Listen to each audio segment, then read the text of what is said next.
The CFO for Xbox is making waves with recent comments that some are calling mixed messaging, while others are calling it a sign of major changes. Some of us have speculated that Xbox would move into a more third-party publisher role in the future, and the remarks from Tim Stewart, the CFO at Xbox, seem to point to that being a possibility. So I want to walk through what was said, but I also want to look at the response from gamers. I want to look at the response of people in the public. Big Xbox fans are weighing in on this, and then I want to give you my own thoughts on this subject as well at the end. We're now dubbing this segment of the show here on Reforge Gaming as Input Delay. I'm your host, Lono, and the goal here is to delay my input on a subject while also considering what others think who may not agree with me. So this information broke yesterday. We didn't cover it yesterday. I didn't do a video on it. I grabbed as much research and feedback as I could to give you what I feel is a fair accounting of what happens. We're striving to be very accurate here,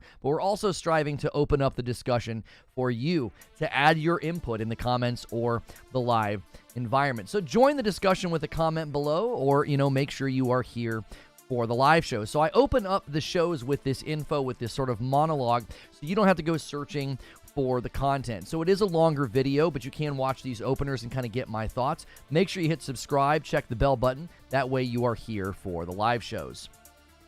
More signs that Xbox may be evolving into more of a third-party publisher showed up in an interview with the Xbox CFO. And the response has been sort of all over the place. Big-time Sony fans are clamoring to say, hey, we told you so. Xbox is leaving the console space, and they're becoming a third-party publisher. Some big Xbox fans are calling on Sarah Bond and Phil Spencer for some clarity as they see Tim Stewart's comments as sort of mixed messaging. So I want to break this into three sections. First, I just want to tell you what happened. The CFO had some remarks that we definitely need to hear before moving on to the second section. Now, I'm not going to put the audio of his comments in this monologue, in this portion, but I will do that in the live environment. So if you're watching this video on my other channel or you're listening to it elsewhere, you may want to go to Reforge Gaming for those live shows if you want to see or hear some of those extra things, like there's actual audio of his comments. Now, in the second section, I want to discuss the reaction, all right? I want to do my best to represent and try to understand all the various responses, okay? It's hard not to let my opinion and bias step in too heavily here. I'm going to use that in my third section because there are a lot of people weighing in out in the public and commenting on this, making videos, throwing their hat in the ring and saying, this is bad, this is good, this is whatever. There's a variety of responses. Now, we're going to include some of my previous predictions and coverage for when Phil Spencer said similar things earlier in November of 2023 in a Famitsu interview. So I have a video already about this where I said it seems like they're becoming more of a publisher. So first, what happened? Recently, there was a Wells Fargo TMT Summit conference, and Xbox's CFO, Tim Stewart, was talking about how things are going to look going forward for the company after the Activision Blizzard deal. Now, the first thing he says that lays the groundwork for some strategy talk later is he speaks about how large the mobile market is. And in this, he makes it clear that the Xbox console slice of the pie is not growing that fast, and it just doesn't seem like a priority. This is what he says.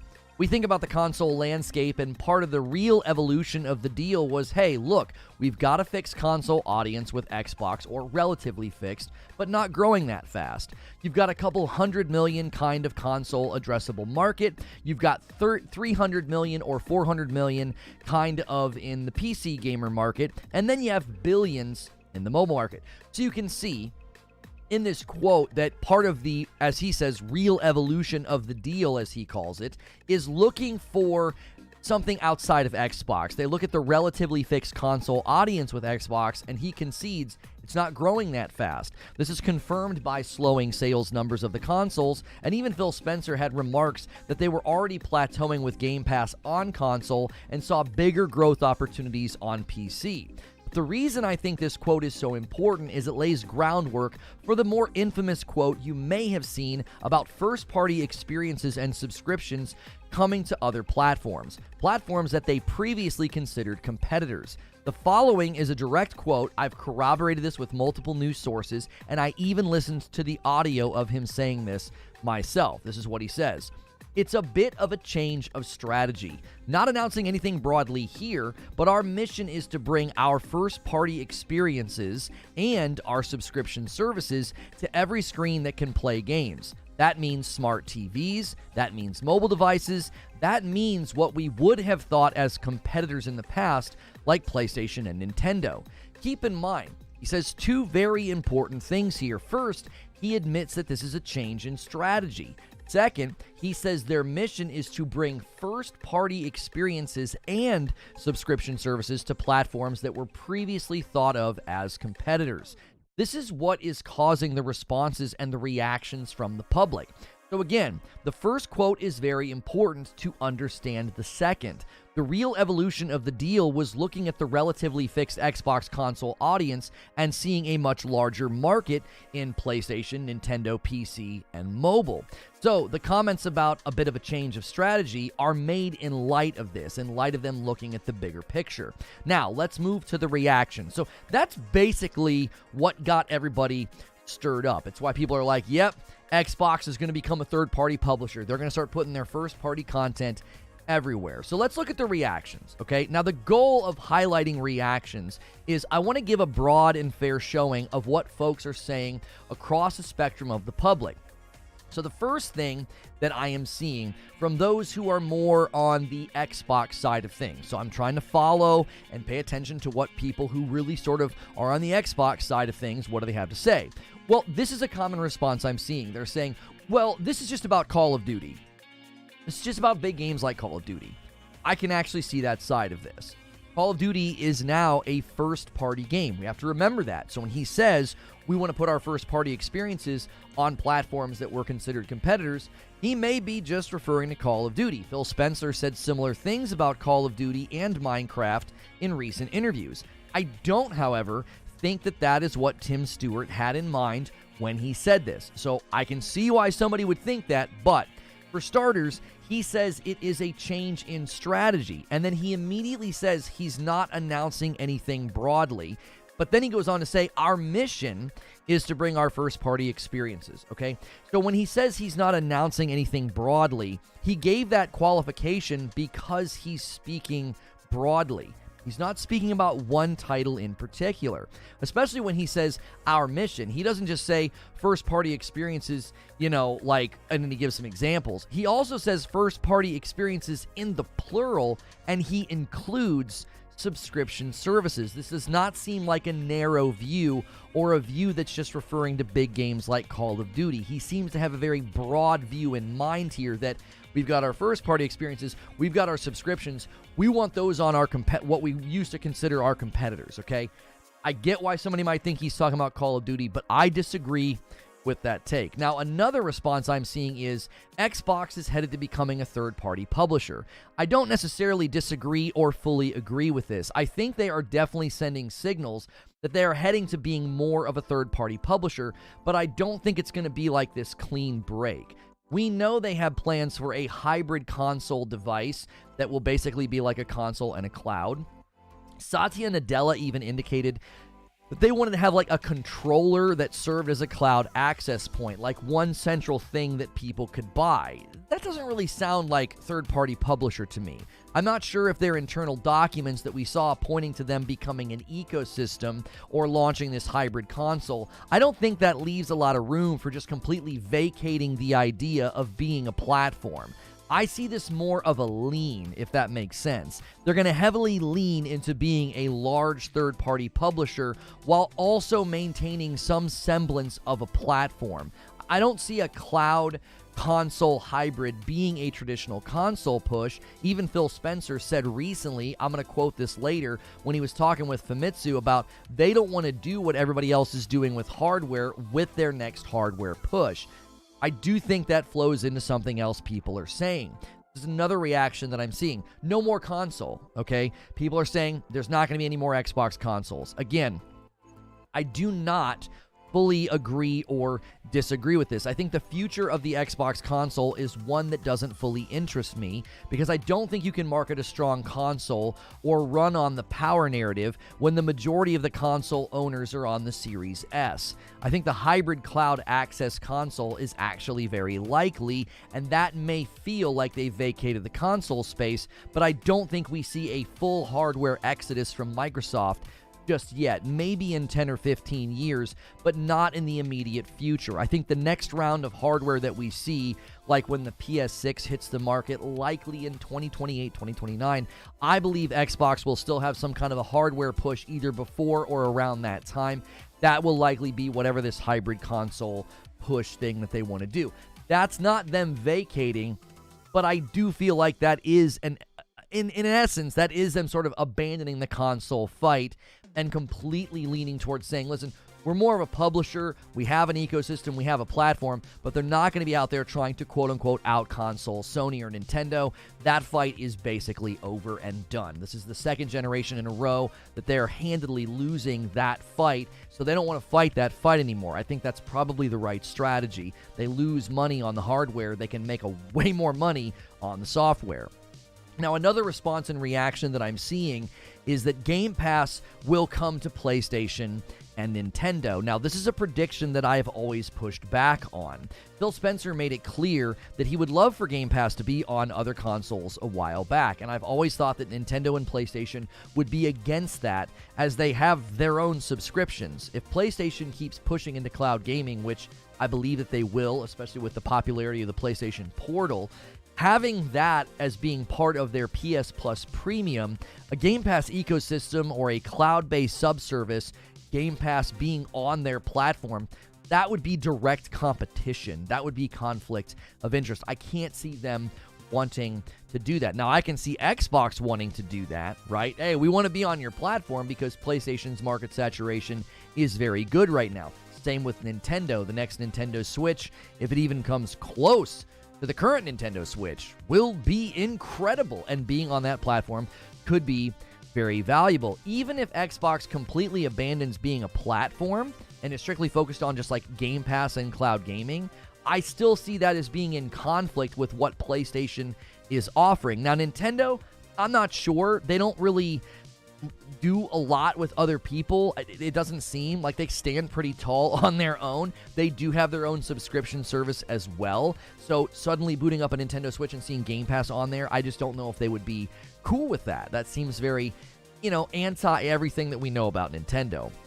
Now, another response that I was seeing, and at first I agreed with this response, but then I found myself disagreeing with it, okay? There was a lengthy thread, and they basically said, without Game Pass on Nintendo or PlayStation, there will still be platform exclusives for Xbox. What they were pushing back on is the notion that there will no longer be Xbox exclusives. They're like, there's still going to be Xbox exclusives, okay? If Game Pass isn't on PlayStation or Nintendo, that's going to be how they drive people to Game Pass. And I was like, hey, that's a pretty sensible and logical take, because it is. I think that's a fair way to look at it. But I don't necessarily agree with this, because any game that launches on Xbox and PlayStation and Nintendo, just imagine a game that lands in all of those places. Well, it holds great value if it hits Game Pass day and date. That carries really good value for existing or potentially new subscribers to Game Pass. Yeah, you can buy the game on PlayStation, you can buy the game on Nintendo, but it hits Game Pass day and date. I think that's a good dividing line. I don't necessarily think the absence of Game Pass on Nintendo or PlayStation will assume and ensure that you keep getting Xbox exclusives. It does really seem like they're going to lean away from that. Satya Nadella himself said if it was up to him, there would not be exclusives. It might be up to him, okay? He's higher on the food chain, and he may pull that trigger. I think there's a strong possibility of not seeing a lot of first-party exclusives for Xbox at some point in the future. I don't think they're going to completely stop doing it, but I do think it's going to be a significant downturn, and maybe at some point it just won't even be a thing they do anymore if they don't really exist as a platform. Another reaction I saw is they have to recoup all the money from the Activision deal, okay? Not just the Activision deal. They have spent over or around $100 billion in acquisitions. They got to recoup that. Well, I think that's a fair take.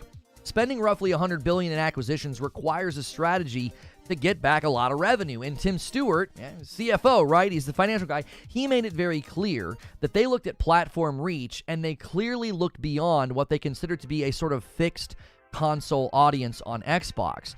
So in light of how much they spent and the CFO's comments, I think this is a very fair take. It's likely a big contributing factor going forward. Now, before giving my own thoughts on this, I've been pushing back or agreeing or disagreeing with all the different reactions out there, but I'm going to give you my thoughts. I saw folks posting and asking Phil Spencer and Sarah Bond for clarity on what they feel like is mixed messaging. The general feel of these tweets, I'm not putting words in anybody's mouths, I literally saw people asking this, is, why would I buy an Xbox going forward? Like, what would be the reason? If you guys are really going to start doing this, if like all the property you own is going to land everywhere, what's the point in buying an Xbox? I think this is a valid question. I own a Series X, and I really feel like the power narrative and the performance narrative has been completely abandoned by Xbox. If you compare how they're marketing the platform now to the Project Scarlet marketing, or when they first started talking about the Series X, it's completely different. They're not marketing on power and strength anymore. They're primarily focusing on the Series S, and that's just not a console where you can focus on power and performance. It's understandable. It's a weaker system. So that shift has already happened. Well, if another shift is happening and they're going to lean more into just publishing games, it's completely fair to say, hey, why should I buy an Xbox? What's sort of the point of buying this, okay? If all Xbox-owned property lands on PlayStation, what's the real draw? What's the real reason to owning an Xbox console? I think those are fair questions. We will see if there is any kind of a response or an answer from Phil about this. So that was all the reactions I saw out there. If you feel like I didn't represent one of those reactions fairly, or maybe I missed something, leave a comment below, or you can talk in the live chat when I'm done here with this monologue in a second. So what are my thoughts on this, especially given my show a few weeks ago? I speculated that Phil Spencer was already hinting at Xbox becoming more of a publisher than a platform. Whenever I ran that show, people were like, Xbox is already a publisher. I was like, I know. I'm saying, like, that's primarily what they're going to become, not really a platform anymore, right? So I covered that a couple of weeks ago because of that Phil Spencer interview. I think a lot of what is being said in this interview with the CFO sounds very similar to what Phil Spencer said just earlier this month. Now, when I covered that, I considered the possibility that, hey, they're gonna become more of a publisher.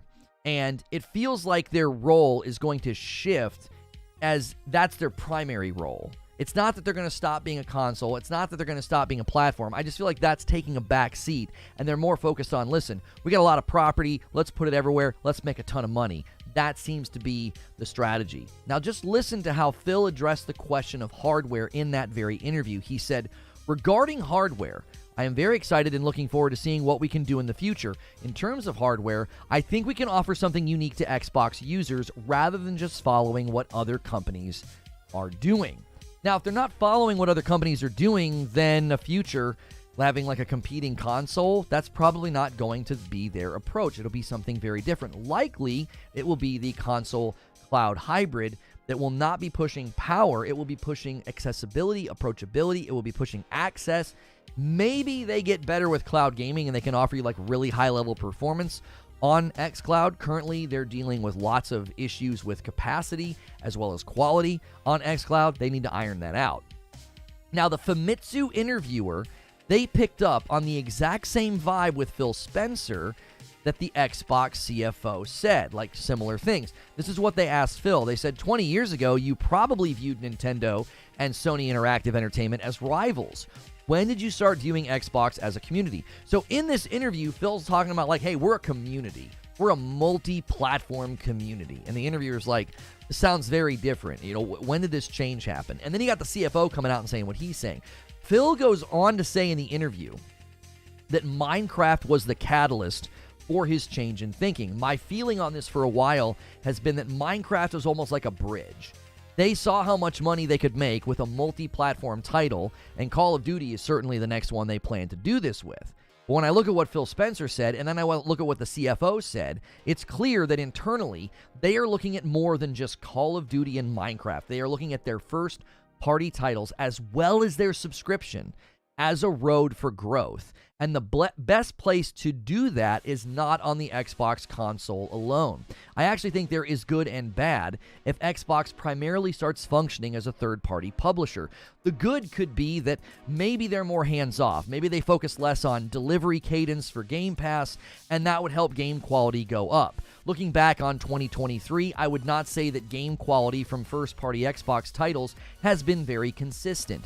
User review scores for Redfall, Starfield, and Forza Motorsport are all pretty poor. The public is not scoring these games very well. I don't really care what the Metacritic outlets are saying. If you look at what the users are saying, the general public has not scored first-party Xbox content this year very well.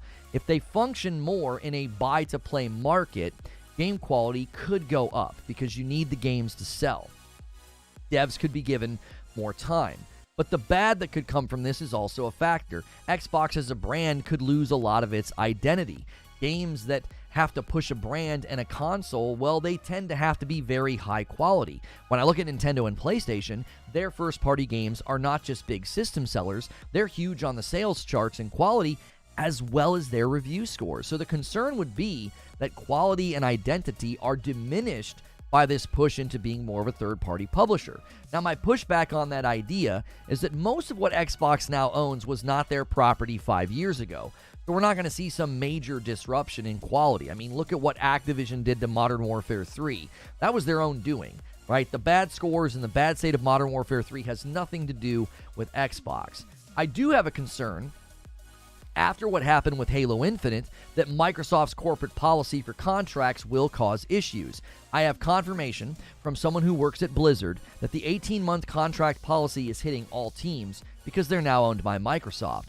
Blizzard previously had this policy in place because they're Blizzard. Why would they not have a destructive policy, just like Microsoft did? Look how great Diablo 4 turned out, right? Well, Blizzard had a 3-month buffer.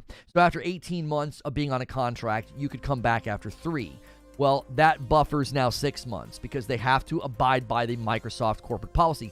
What this means is that ZeniMax, everything under ZeniMax, right? Bethesda, all the Activision studios, they are also likely facing this exact same policy rollout. Now, I've been concerned about this ever since we learned that roughly half of 343 were on a contract and they had to leave every 18 months. People that formerly worked at that company and are now working on their games said it was terrible, it was damaging to the teams, it was damaging to the project cohesion. This could be absolutely tectonic to the teams, the devs, and the projects that are now under Microsoft. Similar to what we saw with Jedi Survivor, it was pushed out before it was ready. It made a ton of money, top sales charts, and now the director left the company, right? That was on Disney. Disney wanted a new Star Wars game every 6 months. That game clearly came out 6 to 10 months before it should have. Corporate level decision making could help Xbox become a very successful third-party publisher, but they're just going to make a ton of money. They're going to make a ton of money on PC, PlayStation, Nintendo, and especially mobile. But it's hard for me to see that as a good thing.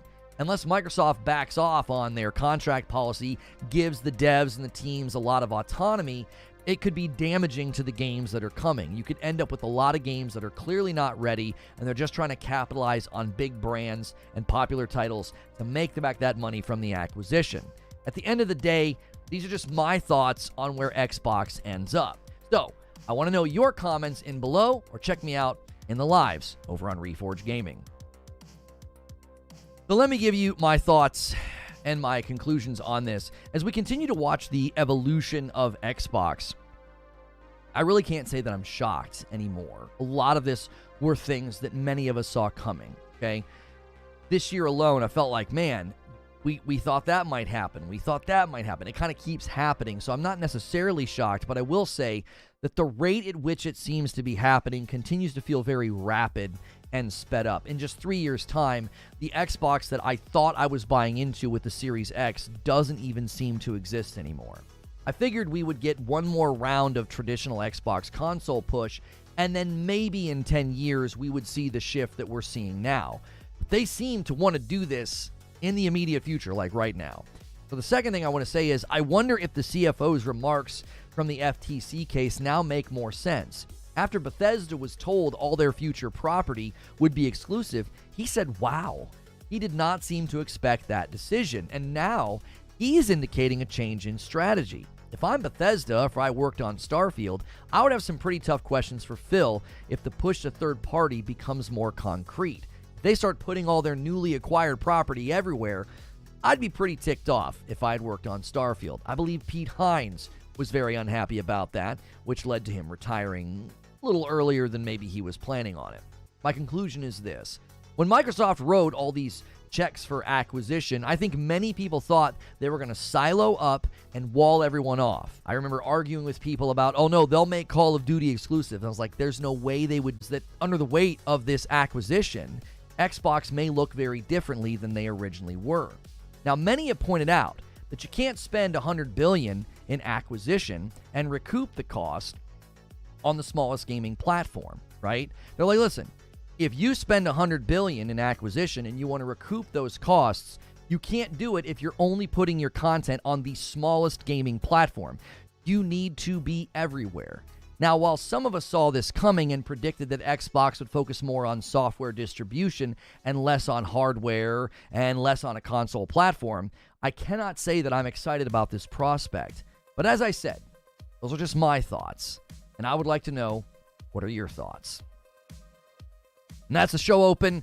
Had a little blip there at the end, guys. If your audio gets weird or desynced, we switched ingest servers. Sometimes YouTube does that. They tend to do that when we're having like a really, really strong start. I think they put us on maybe more stable ingest servers. I don't know. But if your audio acts up or feels desynced or anything like that, just refresh and that will fix it.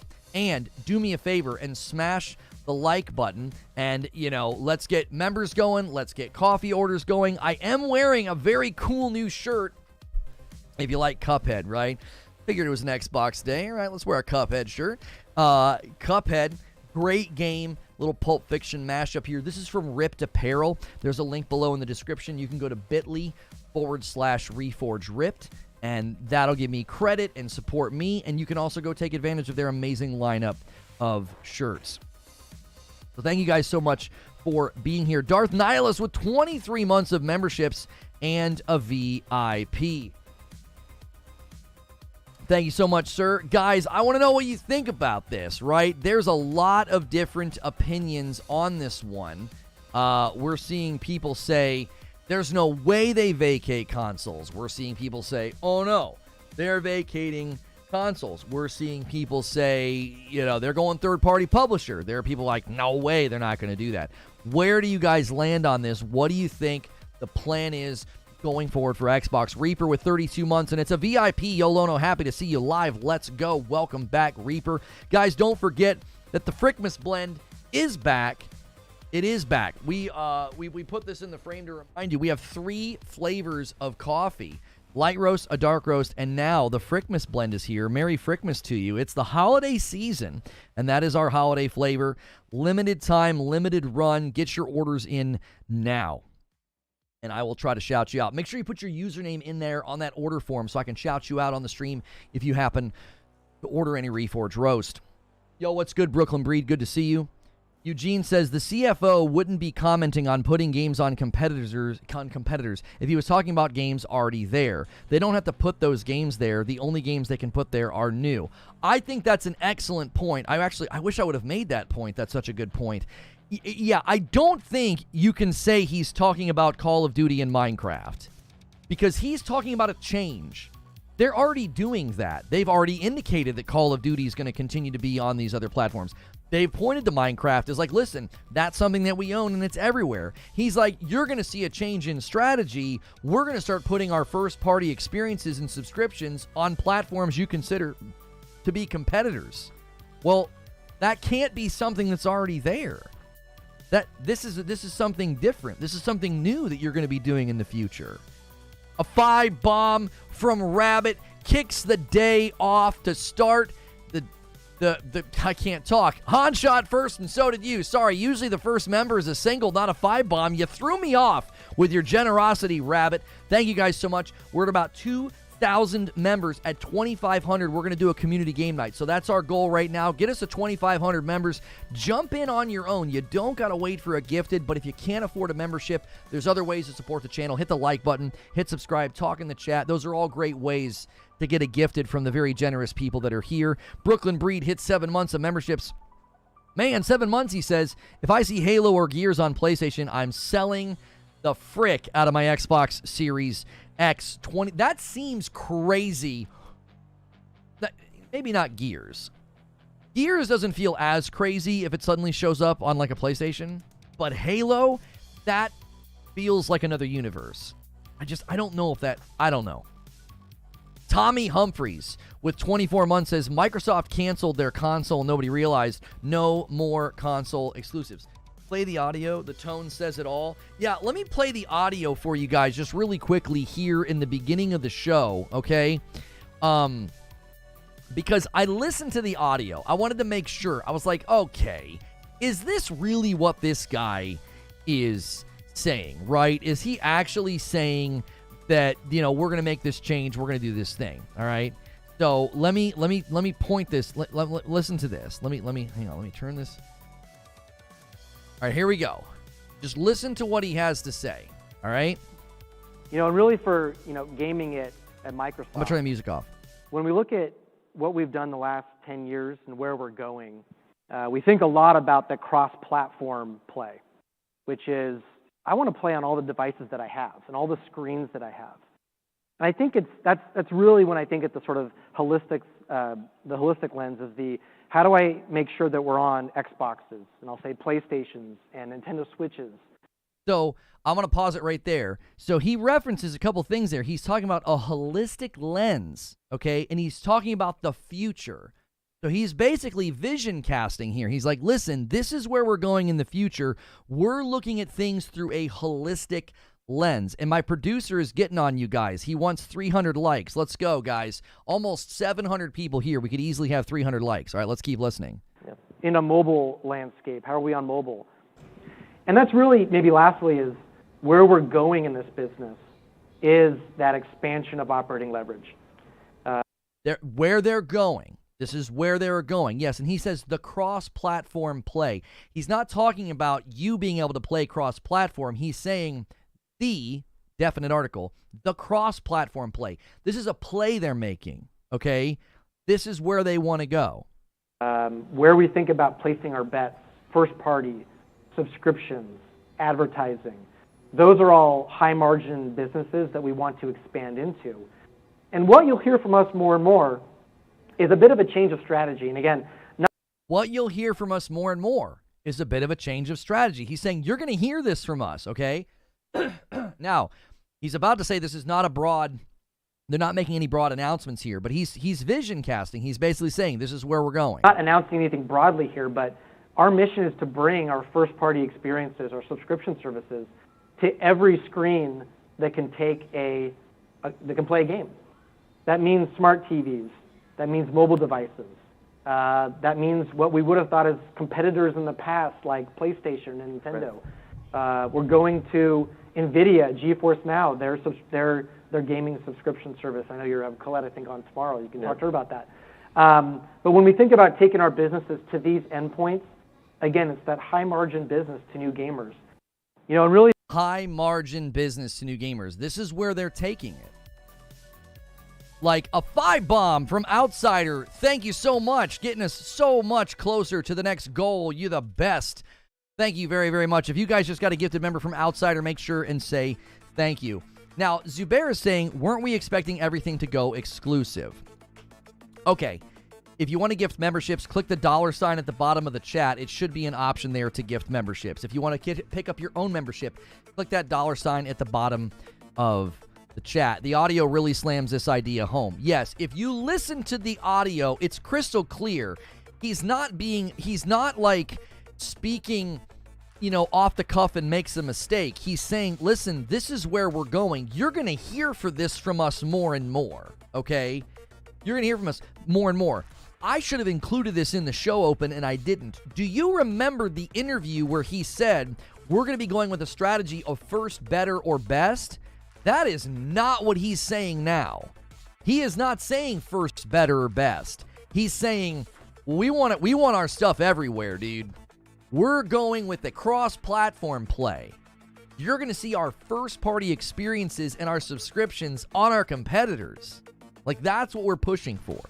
He was very deliberate with his words. Yes, it's very careful. It's not some, like, off-the-cuff interview where he's just, like, speaking haphazardly and, like, he misspeaks. He elaborates on these things. It's like, this is where we're headed. Now, I'm not being alarmist. I'm just saying, I don't know how you hear his comments any other way. I don't. A $5 super chat tip from Victory. To answer the question posed to Phil, you should get an Xbox for the same reasons. Most people tell me they're on the Xbox for the ecosystem. I don't disagree with you, Victory, but I don't think that's as compelling as saying, get a Nintendo Switch. Why? Well, do you want to play Zelda? Do you want to play Mario? Get a PlayStation. Why? Well, do you want to play God of War? Do you want to play The Last of Us? Get an Xbox. Why? Well, because of the ecosystem. What? You see, like, I don't think that's as compelling as a sales pitch. You can't sell an ecosystem at the store. You got to have an iconic game, an iconic figure. You got to have Spider-Man. You got to have Mario. You have Master Chief. And I don't see that. Well, Halo is having its comeback, but I think Halo needs to be basically completely rebooted at this point for them to leverage it as an iconic piece of property.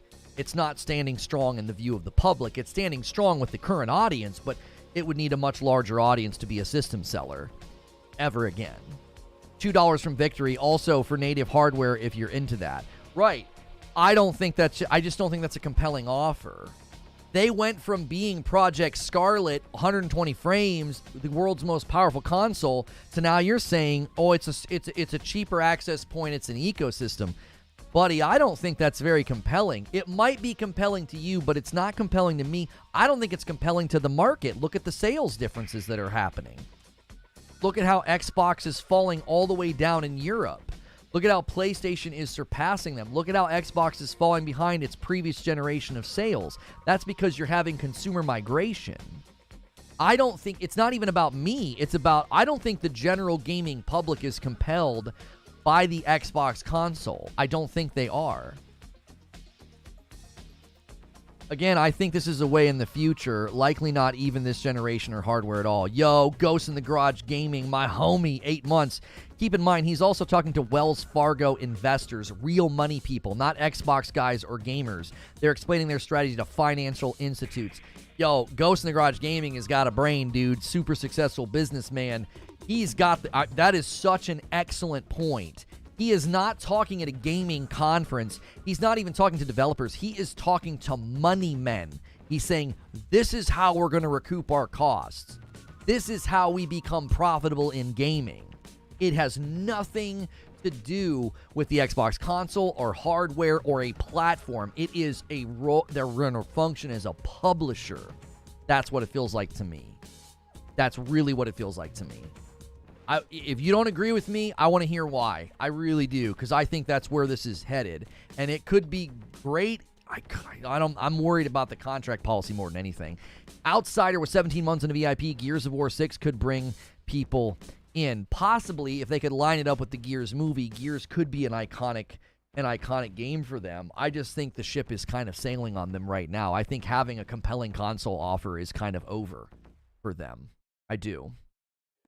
I've been disconnected from this. Hang on. Okay, hang on. Sorry, I'm back. I clicked on the wrong thing in Discord and it disconnected me.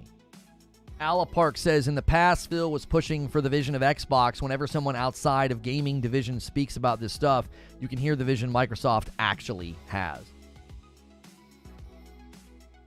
Ocelot, Octagon Ocelot with a $2 super chat says, I want Halo Master Chief on my PS5. I will buy it.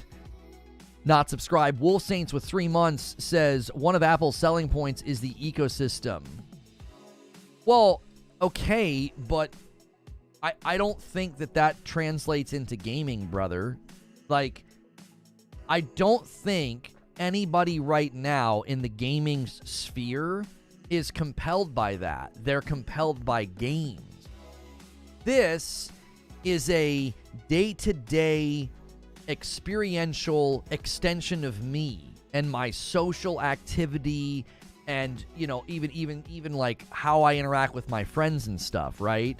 That ecosystem became very winsome, especially once it was like, oh, you have an iPhone, I have an iPhone, we can iMessage and all these other things. I also think what Zubair is saying is true. Sony's also selling an ecosystem. You have PSVR 2, you have the Portal. They're selling this sort of accessorized, you know, I would say premium level experience. I don't think the ecosystem that Microsoft's offering will move consoles. Now, I'm not saying they won't get people in the ecosystem. I don't see their ecosystem being compelling to move hardware. That's what I was pushing back on.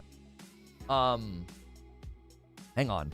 Thaneros with a $10 super chat says, isn't this all just repeated info? Remember when Xbox said they wanted to have 1 billion users and everyone thought it was a joke? They want Game Pass on all screens by any means necessary. I think you're correct. They've been telling us all along. Thaneros, I've been saying this. I've been saying that I think the Activision deal is so that they can treat video games like software. They want it everywhere. I said that I feel like they would function more as a publisher in the past and be focused less on hardware and more on software, and I was told I was crazy. I said it's a 900 IQ play. If you can't beat PlayStation, then just sell games on their platform. Remember in the movie The Founder where the guy could not leverage McDonald's out of McDonald's, and so what did he do? He went and bought all the land. He's like the BJ Novak's character. BJ Novak is from The Office, and he tells him, he's like, you're in the real estate business, and he gets him to buy all the land. Well, Xbox says, okay, we can't out-console Sony. Well, let's just buy the most valuable property, and we'll make money off of that instead. I've said this for a while, and I was told, nah, there's no way. There's no way they're going to vacate console. There's no way they're going to function. There's no way they're going to become a publisher. And now they're talking like, well, no, that's exactly what we're trying to do. I don't think you spend $70 billion on property like this and just say, yeah, we're going to put it all on Xbox only. You're the smallest platform. How do you recoup costs on a purchase this large on the smallest gaming platform out there? How do you do that? I don't think you do. And I don't think you go and talk to investors at a Wells Fargo summit and start talking like this just haphazardly. He's like, this is where we're going. You're going to see us take this strategy into the future. This is how we make money. Brett Williams with a $5 super chat tip says, do we think non-gamers will suddenly become gamers because Game Pass is on their TV? And it wouldn't make sense for PlayStation to allow Game Pass on their box. Okay, a couple of things there.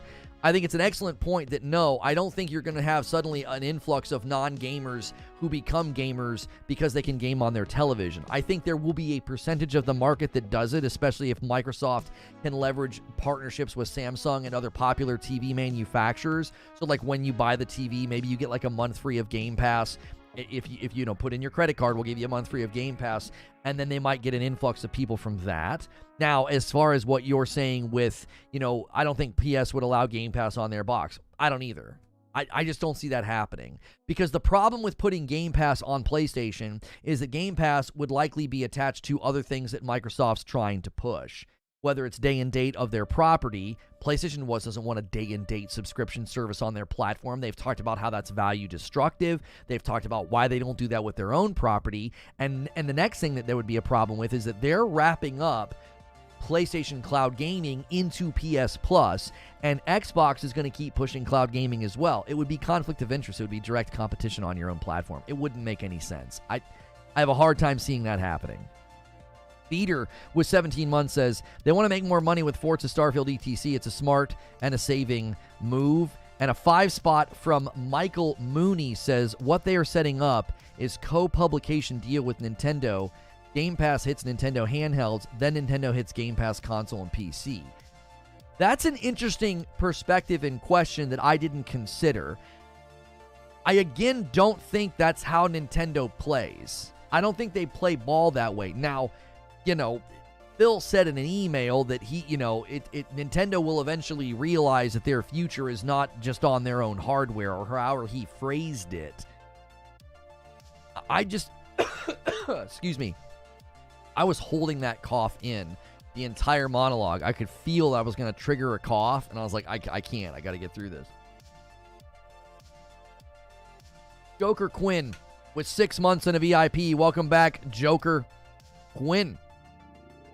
And the 222 with 6 months of membership says, the only way I see Game Pass going to PlayStation is if they strip it down to only Xbox first party only or something like that. Well, yeah, but Xbox first party is extremely profitable for PlayStation. Do you really think PlayStation wants Game Pass on their platform when 48% of the people who buy Call of Duty annually buy it on PlayStation, and Game Pass suddenly struts onto your platform and says, oh, Call of Duty hits Game Pass day and date? Like, we're imagining that that's a future, right?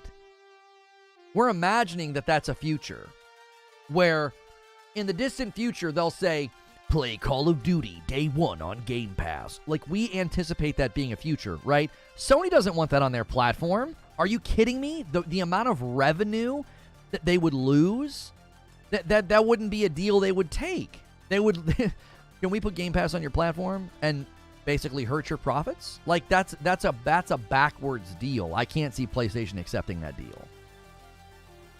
Microsoft wouldn't even want that. Excellent point, Omar. Even Microsoft wouldn't want to do that. Microsoft wants to sell Call of Duty on PlayStation.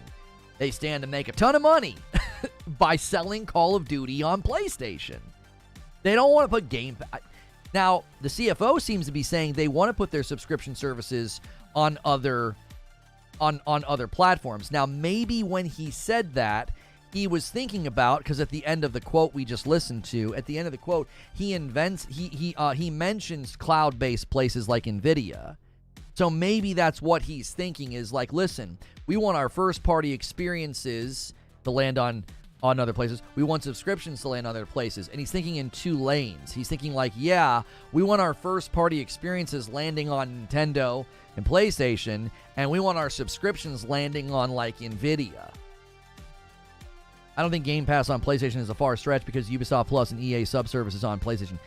Evidence, I could see a future where Microsoft looks more like an EA. They just own a bunch of property and they have a subscription called Game Pass, and Game Pass is everywhere, okay? You could compel me to see that being a reality. I just don't think PlayStation would be interested. I don't think they would. I think PlayStation would be like, no.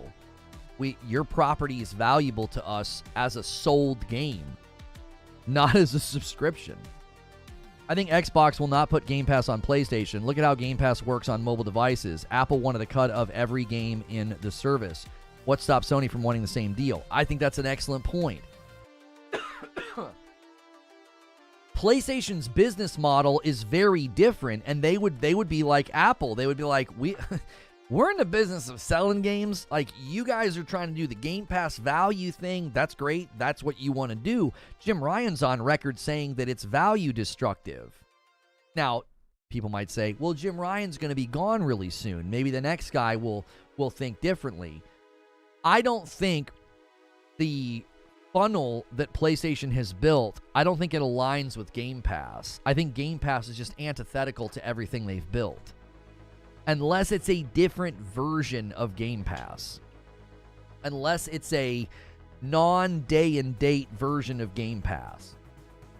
Like some kind of you get a discount, you get early access, something like that. I could see that being the case. My mic seems quieter. Give me 1 second. That's the wrong thing. I noticed that this morning I was listening to a past broadcast, and I was like, my voice seems quieter. Yep. Okay, there we go. I recorded something in Spotify, and it must have, sometimes the browser turns your microphone down. So I'm probably coming in a little bit louder now.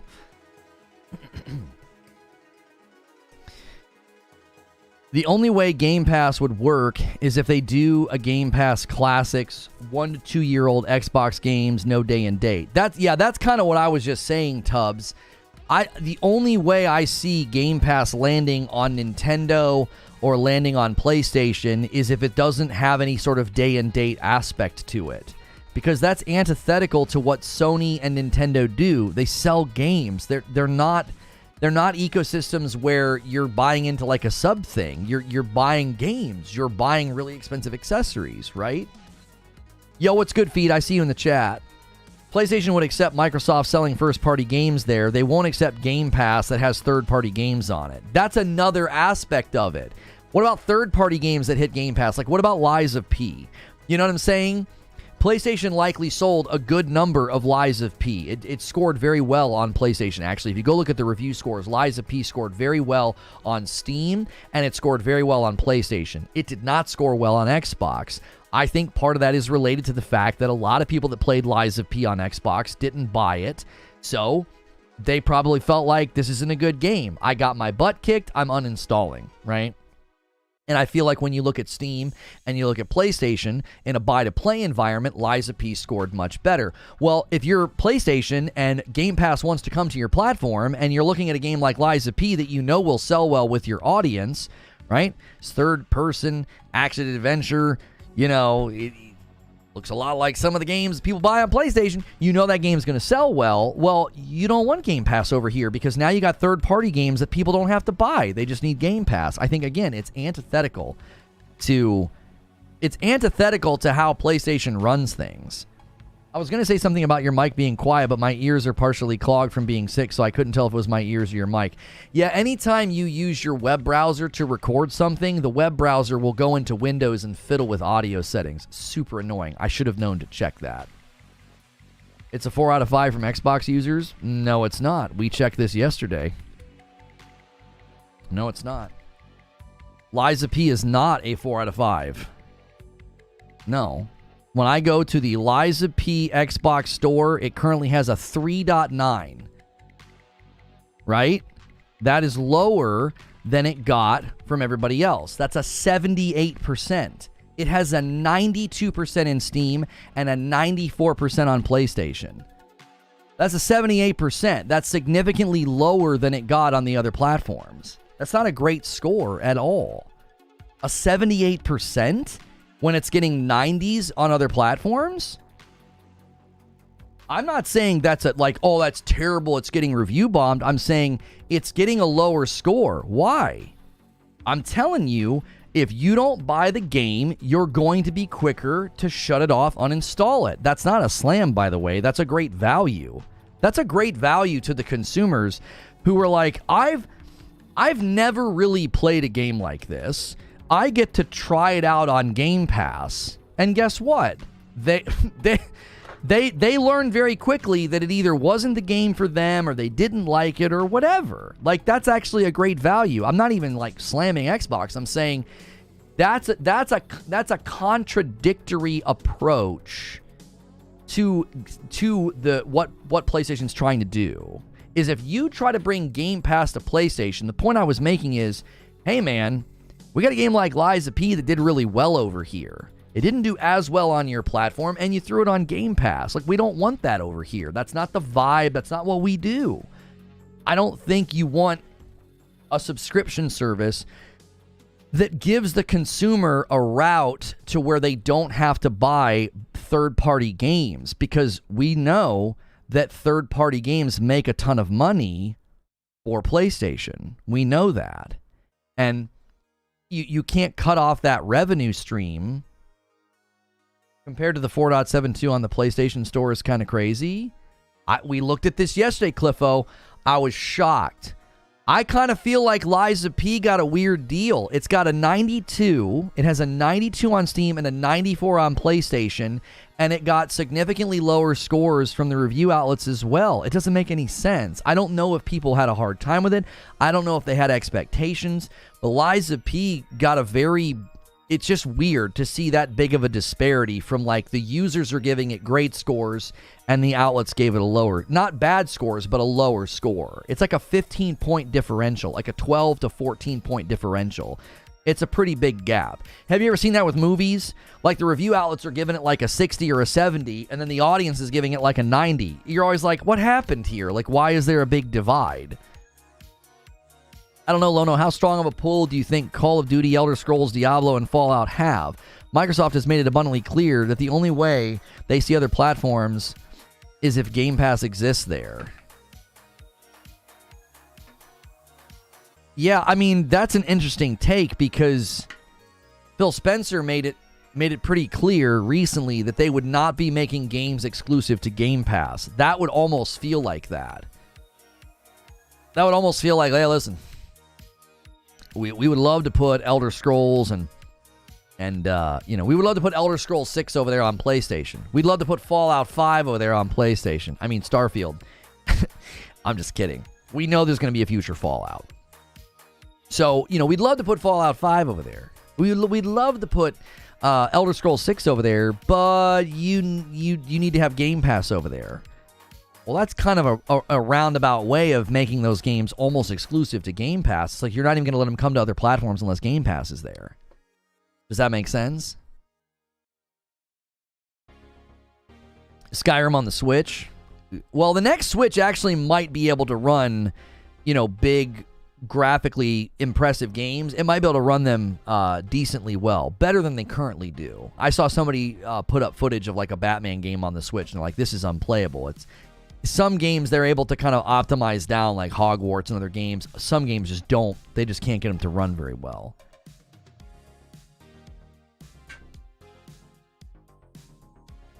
What Phil means is you can still buy those games on Xbox.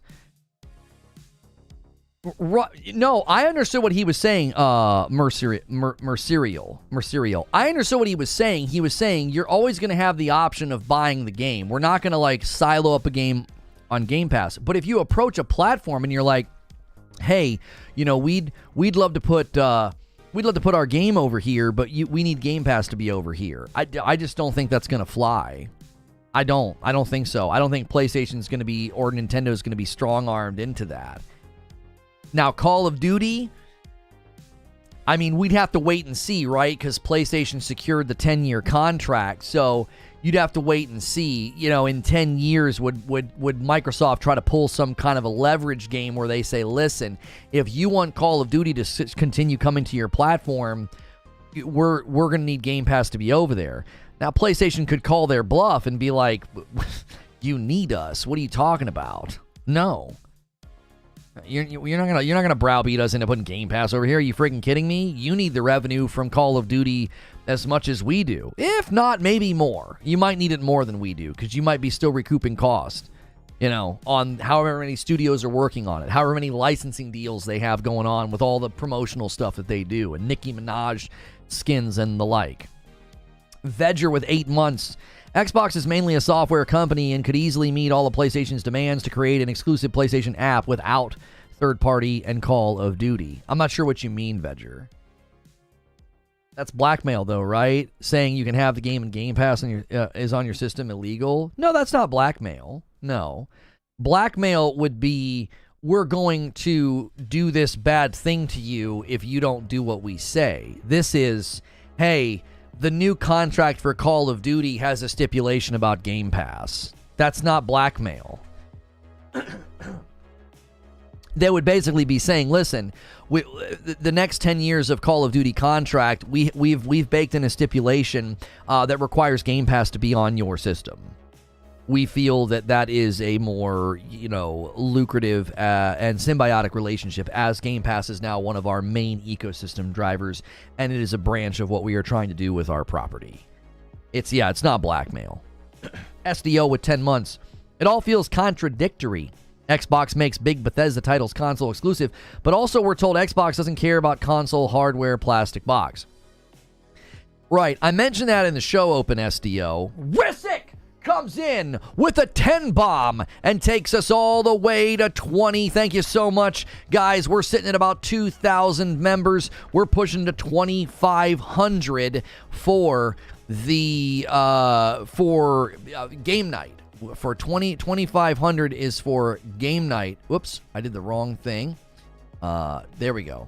2,500 is for game night, and we currently have 2,000. I don't know if game nights, is it set up right now? There we go. Well, that says member goal 2,750. That's not correct. I'll have to switch that around. Anyways, game night's 2,500 right now. And we'll be doing like Jackbox, I think. You guys have been asking for that. Call of Duty for 10 versus 70. Sony would make 1/7 of the money, so trash. Right. No, James. No. I don't. Rissick with another 5, and he secures 25 all by himself. There it is. Every 25, I owe you guys 5. Somebody asked me in the comments yesterday, like, what do you get as a member? You get a badge next to your name. You get emotes that you can use in chat. We do a daily stream that recaps and debriefs the day. Friday night streams with my wife where we play games with you and others. And then access to our members-only Discord. And Rissick with the Agent of Chaos, intentionally pushing us past 25. Thank you so much, sir. On our way to the next goal. Every 25, I owe you guys 5, so I already owe you some members, and at 50, I'll owe you some more. I actually don't think they would do that. I don't think they would say, we want Game Pass over there, or you can't have Call of Duty. I don't think they would also want to put Call of Duty on Game Pass on PlayStation. I think that would be counterproductive for Xbox's own revenue. But I do think they would try to leverage Call of Duty and be like, listen, the next 10 years, if you want to sell Call of Duty on your platform, we want Game Pass on your system. Aerodyma says, Xbox will just put Game Pass Core on PlayStation. Why do you think they would just put Game Pass Core? Just so it's not like a threat to anything? M's Odyssey with a $5 super chat says, King Thrash predicted Microsoft third-party move in January of 2022 when they announced wanting to acquire ABK. I mean, love to Thrash. That's not original to him. A lot of us were saying that. A lot of us were saying that this move was to be more focused on software distribution and less on hardware distribution. My producer's been saying that for a very long time. I'm not trying to take away from what he said, but I don't think that's like original to him. Like, we gonna check the receipts and be like, he was the first one to say it. I think a lot of people thought the same thing when they saw such a big acquisition target. It was, wow, that looks like they're trying to become a publisher. That doesn't look like a typical acquisition. I've been saying it since Rover was a puppy. That's what I'm saying. Like, a lot of people were saying that. They wanted mobile to move software. Right. Butter says, I personally could not see myself having a PlayStation console and needing to pay a monthly subscription to play a single-player game like Elder Scrolls or Fallout. No. I think you guys are misunderstanding. I don't think that they would leverage those games in that way. I think like what Aerodymus just said about Xbox Core, or what some of y'all have been saying about, like, it would be a version of Game Pass with like older games or select games. I think they would say, if you want Elder Scrolls 6 or Fallout 5, or if you want Call of Duty, we want Game Pass. We want this version of Game Pass on your system. Game Pass would go on to PlayStation, and it would be a select group of games. It wouldn't be some day and date where you wouldn't have to buy Elder Scrolls or Fallout. That's not... I think you guys might be misunderstanding what I'm saying. They wouldn't be saying you can only play Elder Scrolls on Game Pass on PlayStation. It would be, if you want to sell Elder Scrolls 6 on PlayStation, we want Game Pass on your system.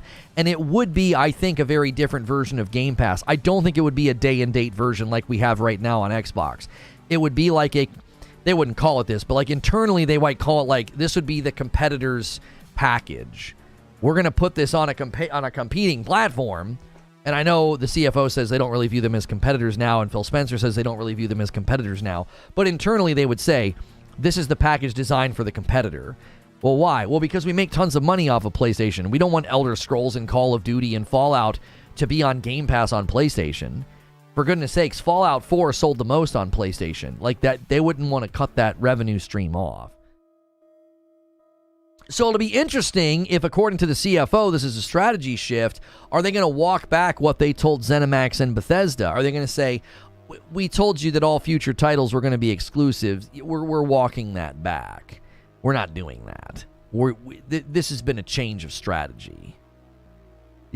Like, because if I were, I mean, I don't know. If I worked on Starfield and I started seeing these interviews, I'd be pretty heated, you know.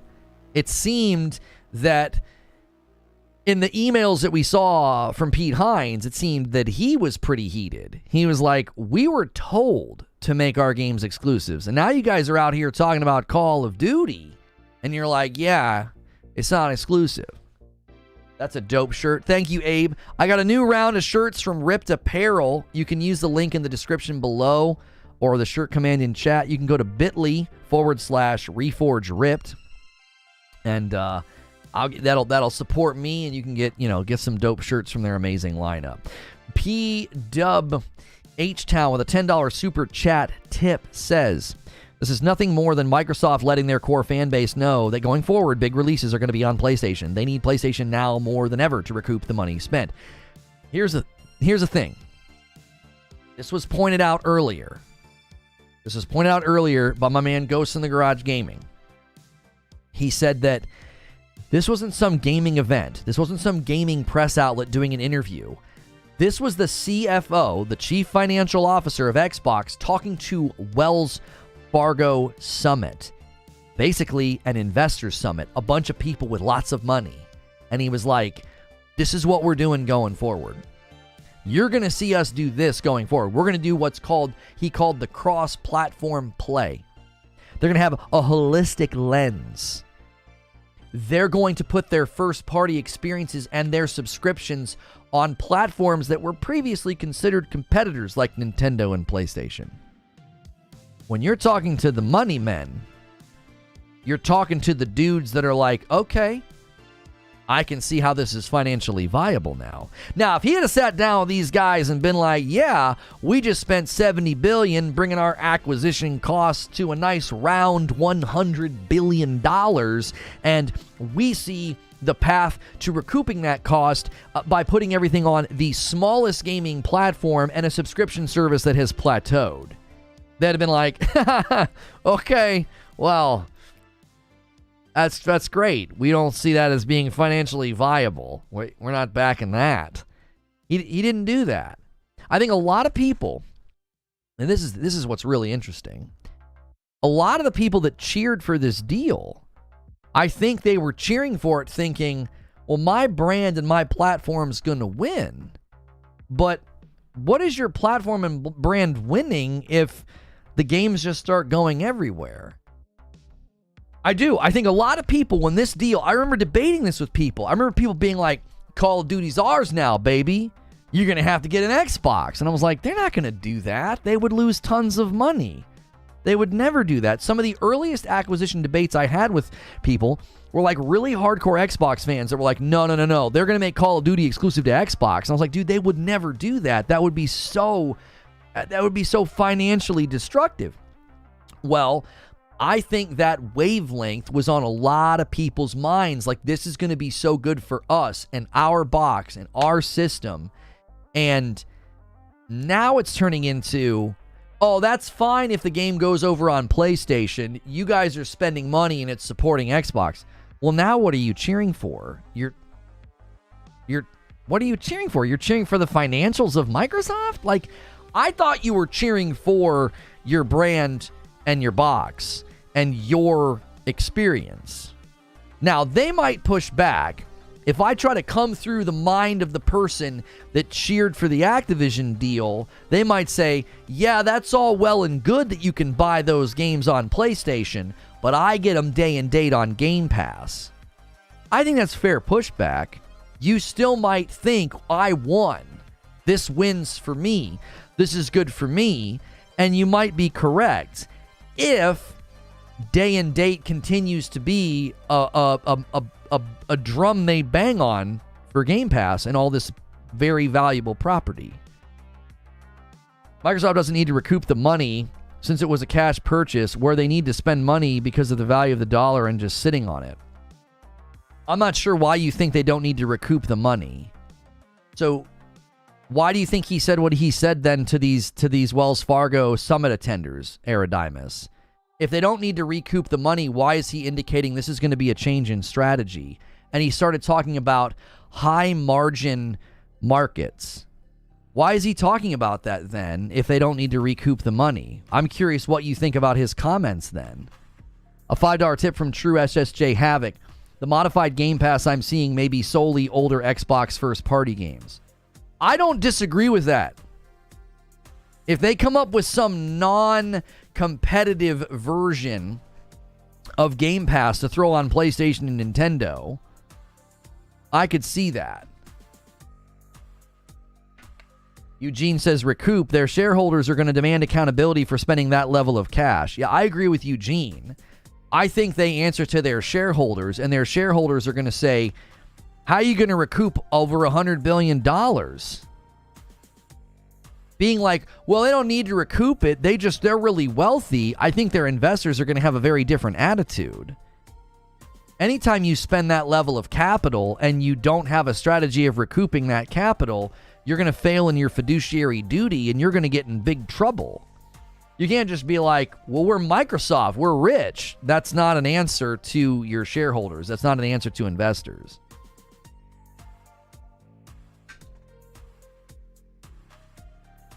Paul says it's added to the value of the company as an asset.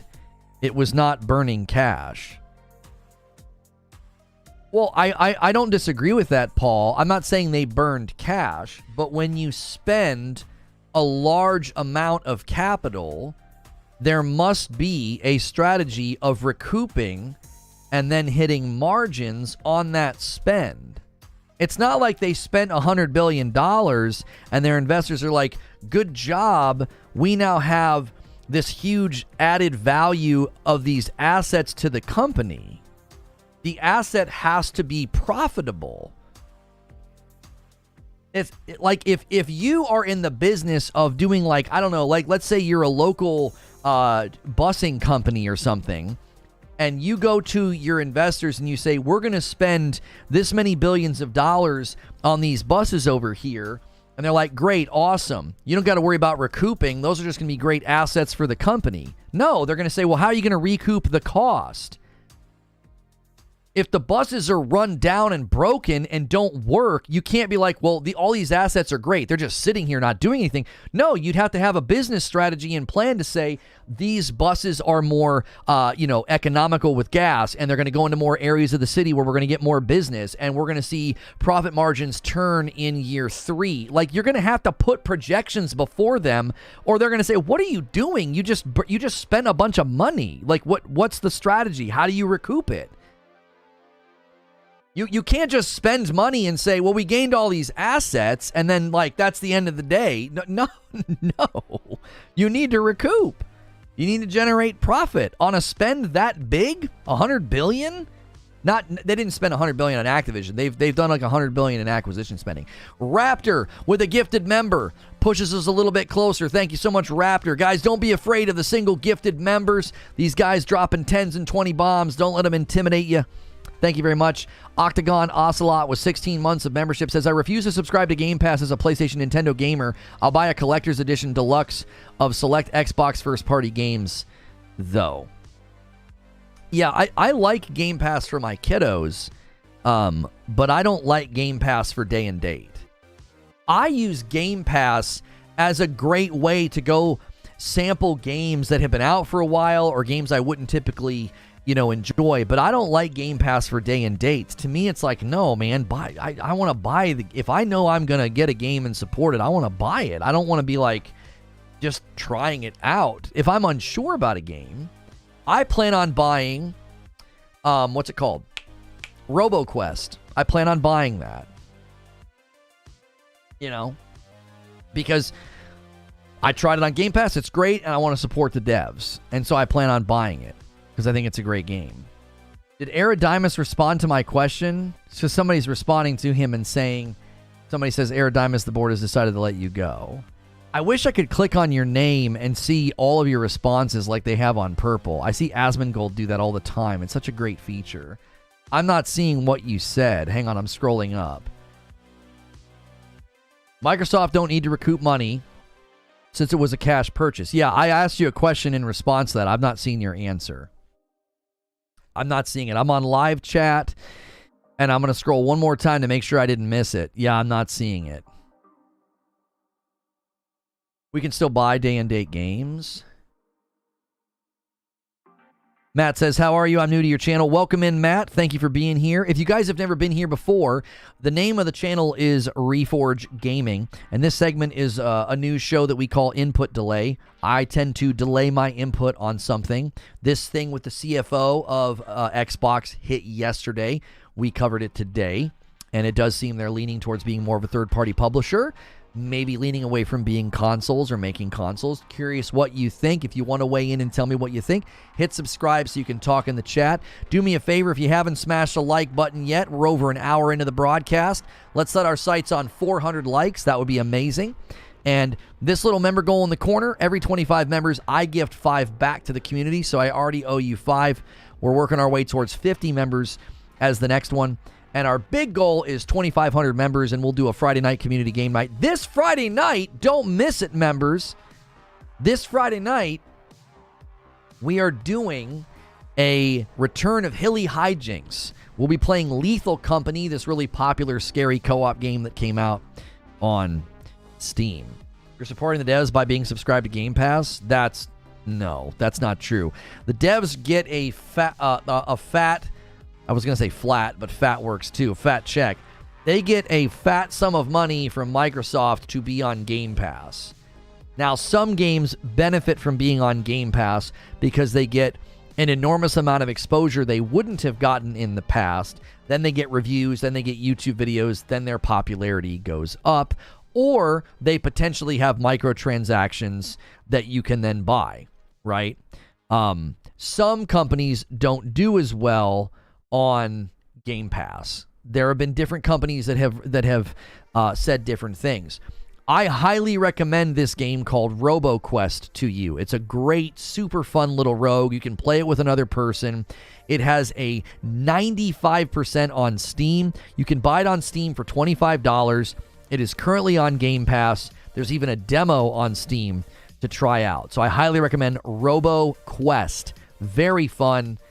Super, super fun. True SSJ Havoc with 14 months in a VIP. Cool, 14 months. What I also mean is not necessarily just super old titles. After a while, a year or so, like PlayStation to PC, they will put new titles on the modified Game Pass. Xbox OG. Xbox Day 1, though. Right, I think that's how they manage to maintain the value of Game Pass on their own systems or just Game Pass in general. See, but that just gets really, really muddy in my mind. Like, the more I think about that, it's like, okay, play it day one on Game Pass, unless you have Game Pass on PlayStation, or unless you have Game Pass on Nintendo. You see what I'm saying? Like, that really makes the value offer of Game Pass start to look really weird. It's like, okay, well, Game Pass Core or Game Pass Ultimate? What about Game Pass on PlayStation? Well, what about Game Pass on Nintendo? Like, you're going to have different versions in different places, and I think that makes it hard to market the day and date language. Victory with a $5 super chat tip says, Microsoft becoming a massive third-party distributor is a good move and potentially great for gaming. Sure, Xbox won't be popular, but it already isn't. Why do you think it's a good move for gaming? I could see it being good, but I could also see it being bad. Excuse me. I could see it being good because they suddenly have to really push value and quality because they're having to sell games in a buy-to-play market. They're not so focused on cadence for Game Pass.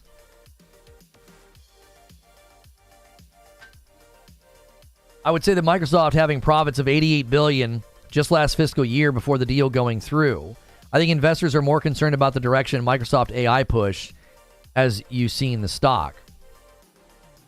Yeah, I still don't think you're answering my question. I asked, what do you think of the CFO's comments? Why is he talking at a Wells Fargo summit and indicating a change in strategy into high margin markets? Why is he talking like that? Why is he talking about first-party experiences and subscriptions coming to their competitors?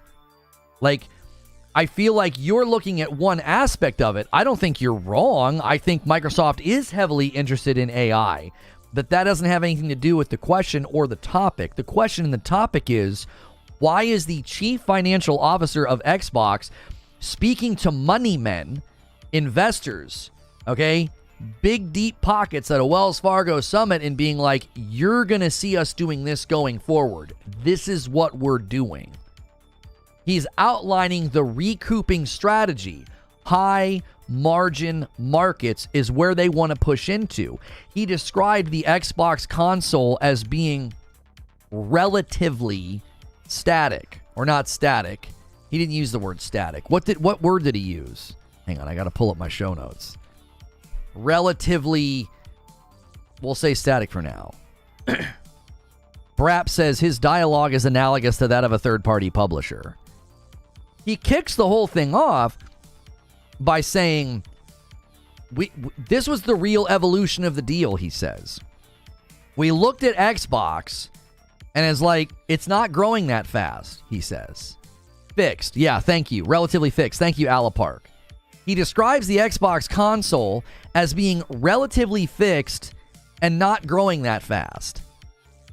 And that was when the real evolution of the deal happened. Like, this guy's saying, listen, y'all are investors. Y'all want to see how we're going to make our money. Well, let me tell you, the real evolution of the deal was we've got a fixed console audience, not growing that fast, and you got hundreds of millions of console market, 300 to 400 million in PC, and then you got billions in mobile. So what he's saying is he's casting this vision of like, this is not how we make our money back. We don't make our money back on this fixed console audience. We're going to make our money out there.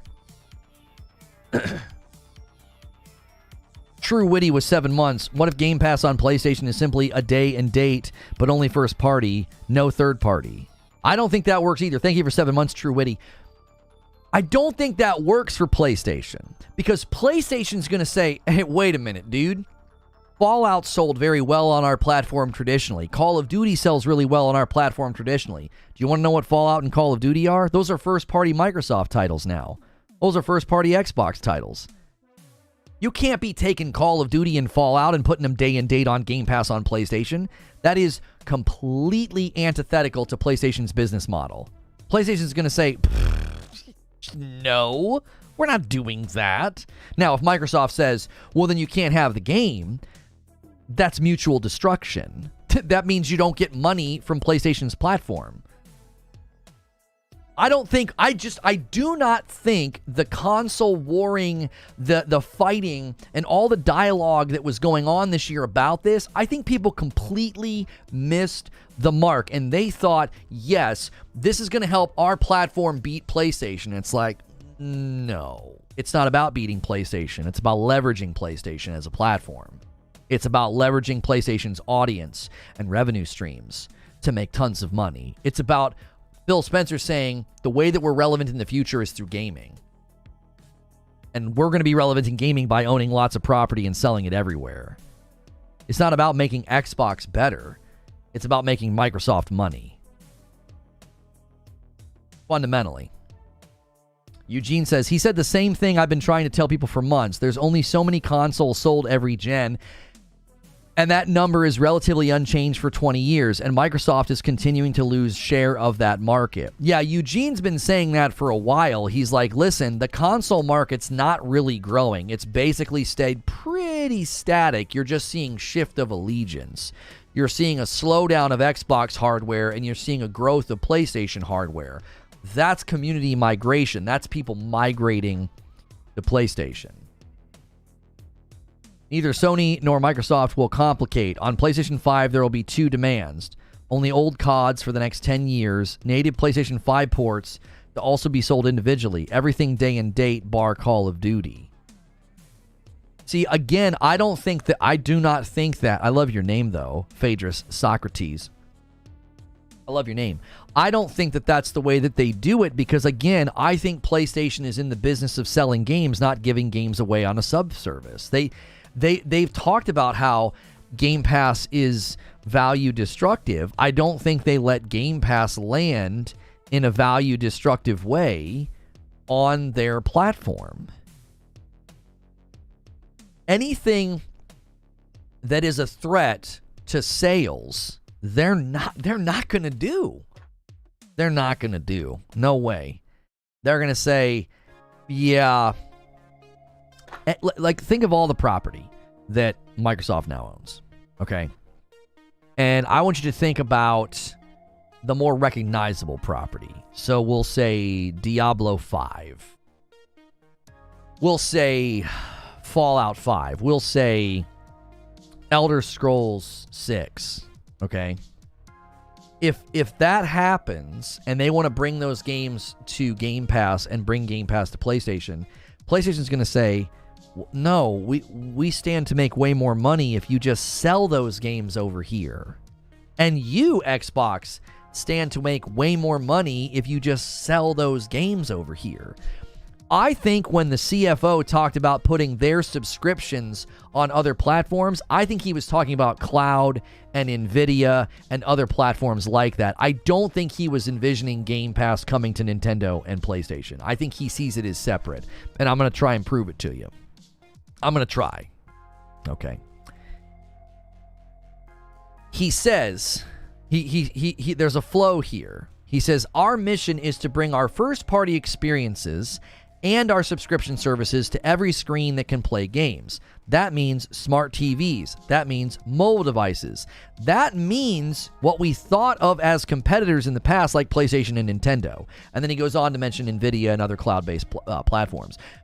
So I think what he's doing there is he's got Nintendo and PlayStation almost like in their own category, and I think in his mind, like, that's where we're going to put first-party experiences. Subscription services can land on a TV, it can land on a mobile device, it can land on a cloud-based thing, but it's in direct competition to what PlayStation and Nintendo currently offer, so I can't see it successfully landing on those platforms. Nintendo and PlayStation have their own subscription services. PlayStation has its own cloud gaming aspect to PlayStation Premium that they're trying to push, and they're trying to also likely going to leverage that with the PlayStation Portal. So again, I don't see that happening. He's saying everywhere. That doesn't mean the subscription services land everywhere. He's like, yeah, TVs, mobile devices, cloud-based services. Like, I think those are where he sees the subscription services landing.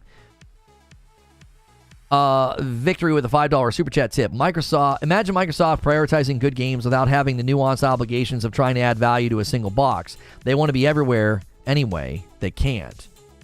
I'm not sure what you mean. Why can't they be everywhere? A $2 super chat tip from True Witty. I've been busy gaming. When was this strategy meeting? I was in like the last 24 to 48 hours. He was talking at a Wells Fargo summit. What about Starfield 2? Man, what about Starfield 2?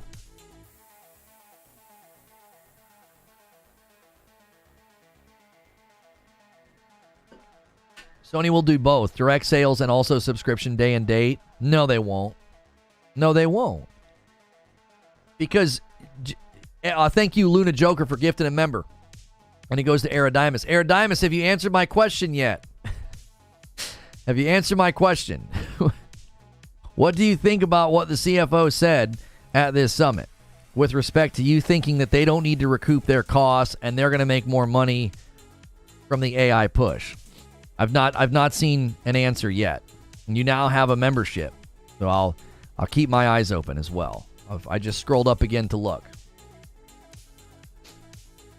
PlayStation's cloud gaming is actually pretty good too. Surprised that they one-upped Microsoft on cloud gaming for the time being. Yeah, I don't think Microsoft's going to take that one laying down. I don't think you're Microsoft and have Azure and cloud-based solutions.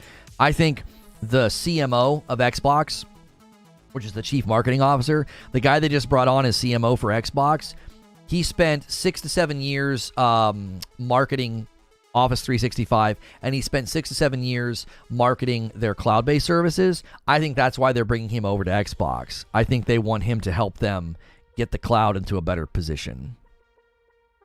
He's the marketing guy, right? He's not going to like necessarily tell them what to do, but I think they have plans to improve, increase, and make their cloud gaming better, and they're going to use him to help market it.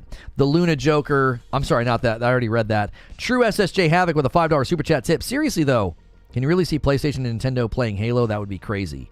That seems otherworldly. It does. Victory with a $5 super chat tip. I meant they can't add compelling value to a single box and still be everywhere. Oh, yeah, I agree with you. You can't have your cake and eat it too. Oh, you cannot have your cake and eat it too. I'm telling you, this is the Xbox that we thought we knew, I think is just changing right in front of us.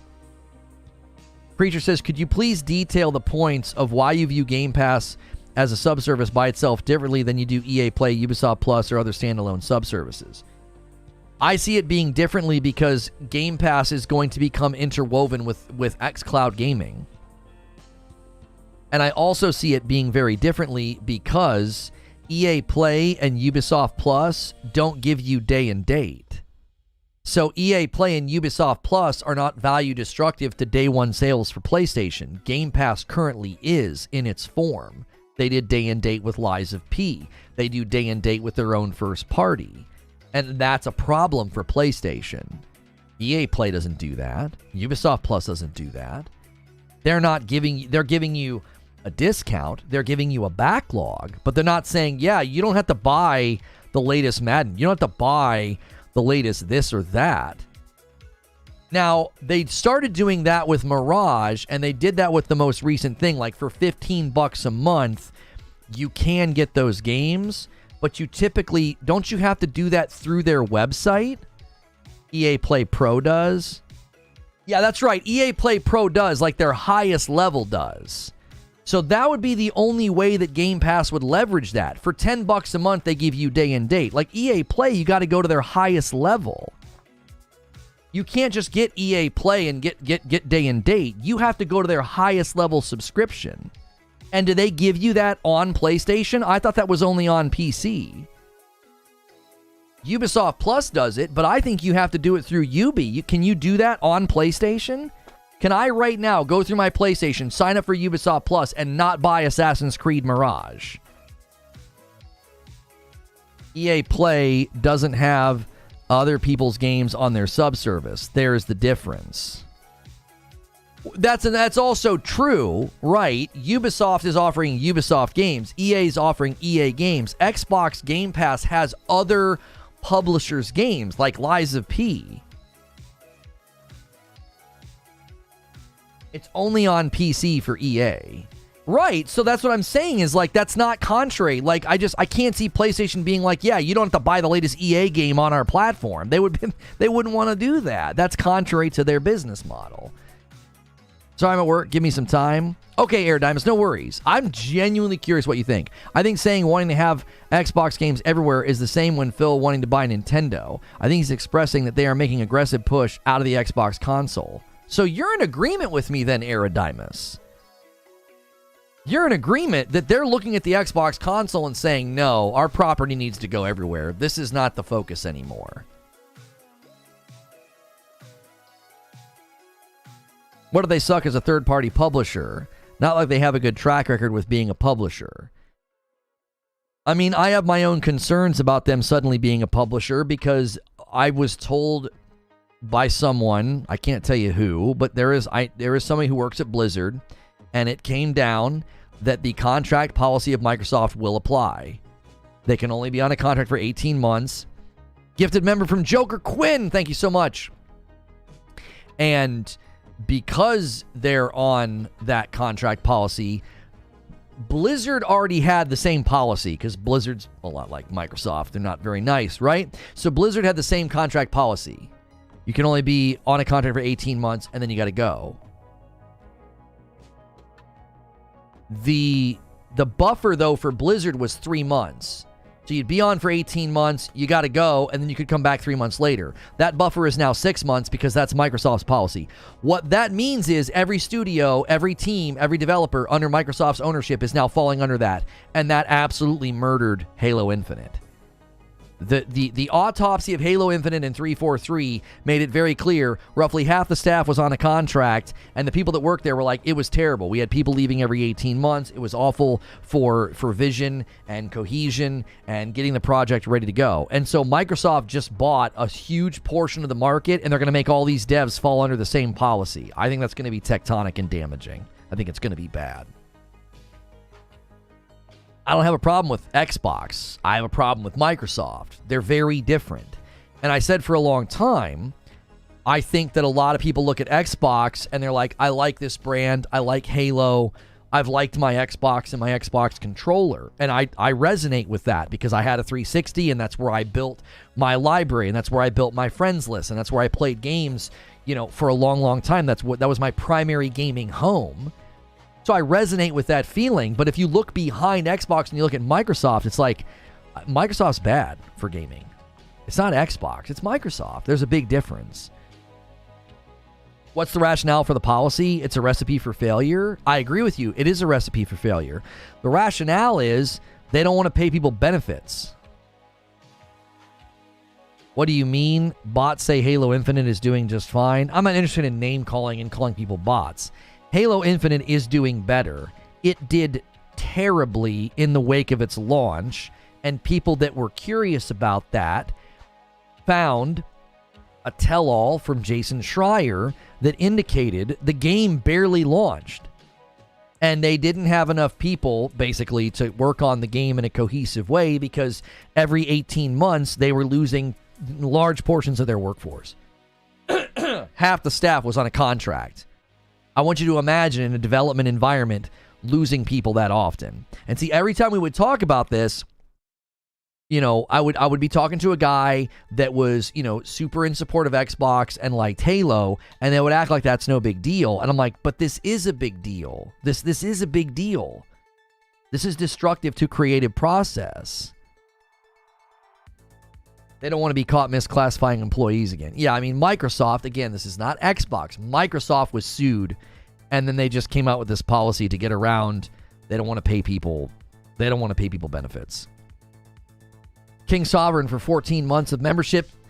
Excuse me. He's a Reforge writer. Says, could it be possible that games like Call of Duty, Minecraft, ESO, and potentially WoW and games like this are what they mean? No. I addressed that in the show open. He's speaking broadly. And I think Eugene made a really good point. Currently, Call of Duty and Minecraft are already on other platforms that are considered competitors. And he says, this is the quote. He says, it's a bit of a change of strategy. Not announcing anything broadly here, but our mission is to bring our first-party experiences and our subscription services to every screen that can play games. That means smart TVs, that means mobile devices, that means what we would have thought of as competitors in the past, like PlayStation and Nintendo. What he's saying doesn't make sense if he's talking about Call of Duty and Minecraft, because they're already doing that. He's talking about, no, our mission is to bring our first-party experiences to all these places, as in they're not there right now. He's talking about going forward, this is what we're going to do. He says, you're going to see us do this more and more. So he's not saying, oh yeah, we got ESO and Minecraft and COD. We're going to keep on doing that. He's like, no, this is going to be a change in strategy. This is what you're going to see us doing going forward.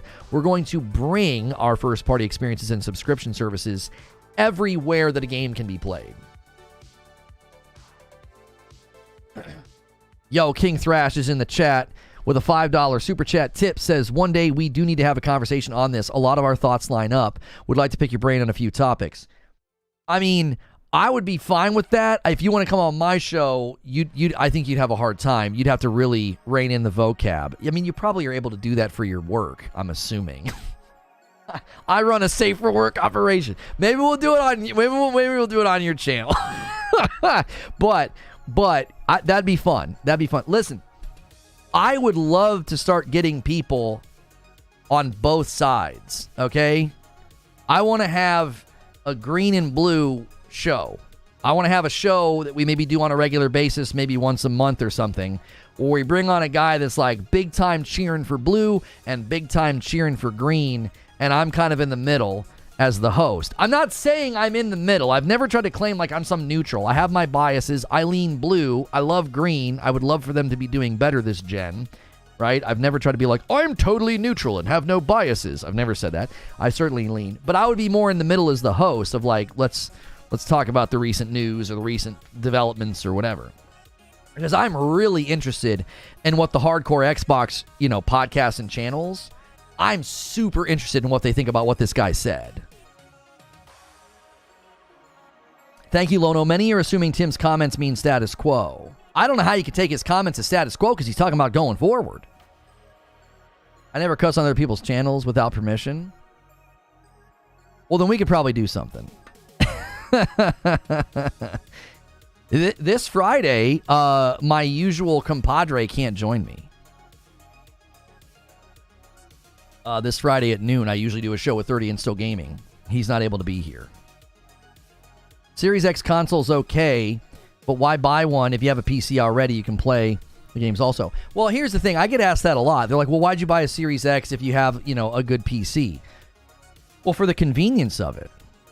I love having my Xbox in the living room. I just took my Xbox up to my brother's house in Ohio, and I played on it a bunch. I actually love the form factor of the Series X. I love it. I love it.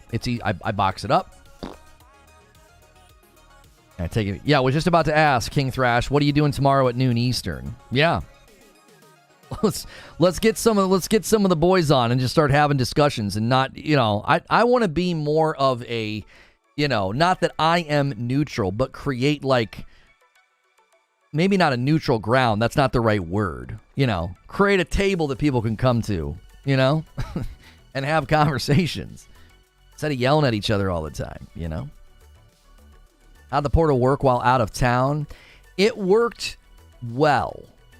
I will not say that it worked great. It worked well. I liked it. I would use it. It got a ton of use. For the $199, I think it's well worth the purchase. My kiddos played Bluey on it a bunch. I played Ghost of Tsushima. But there's a limit on what it can do. I was all the way in northeastern Ohio. My PlayStation was down here in my office in Kentucky.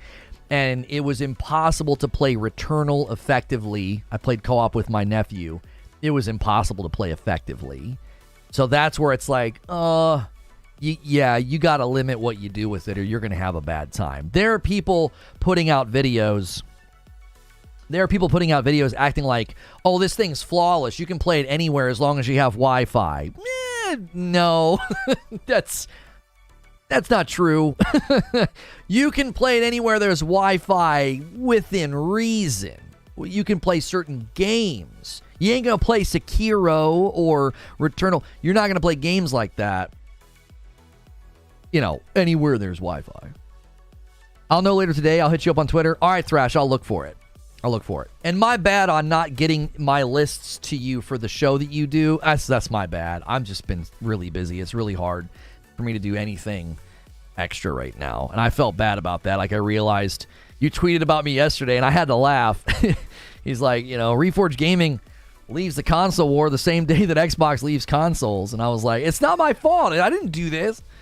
Did by chance you check your routing while you're in Ohio? No, I had no way of doing that, Paris. No.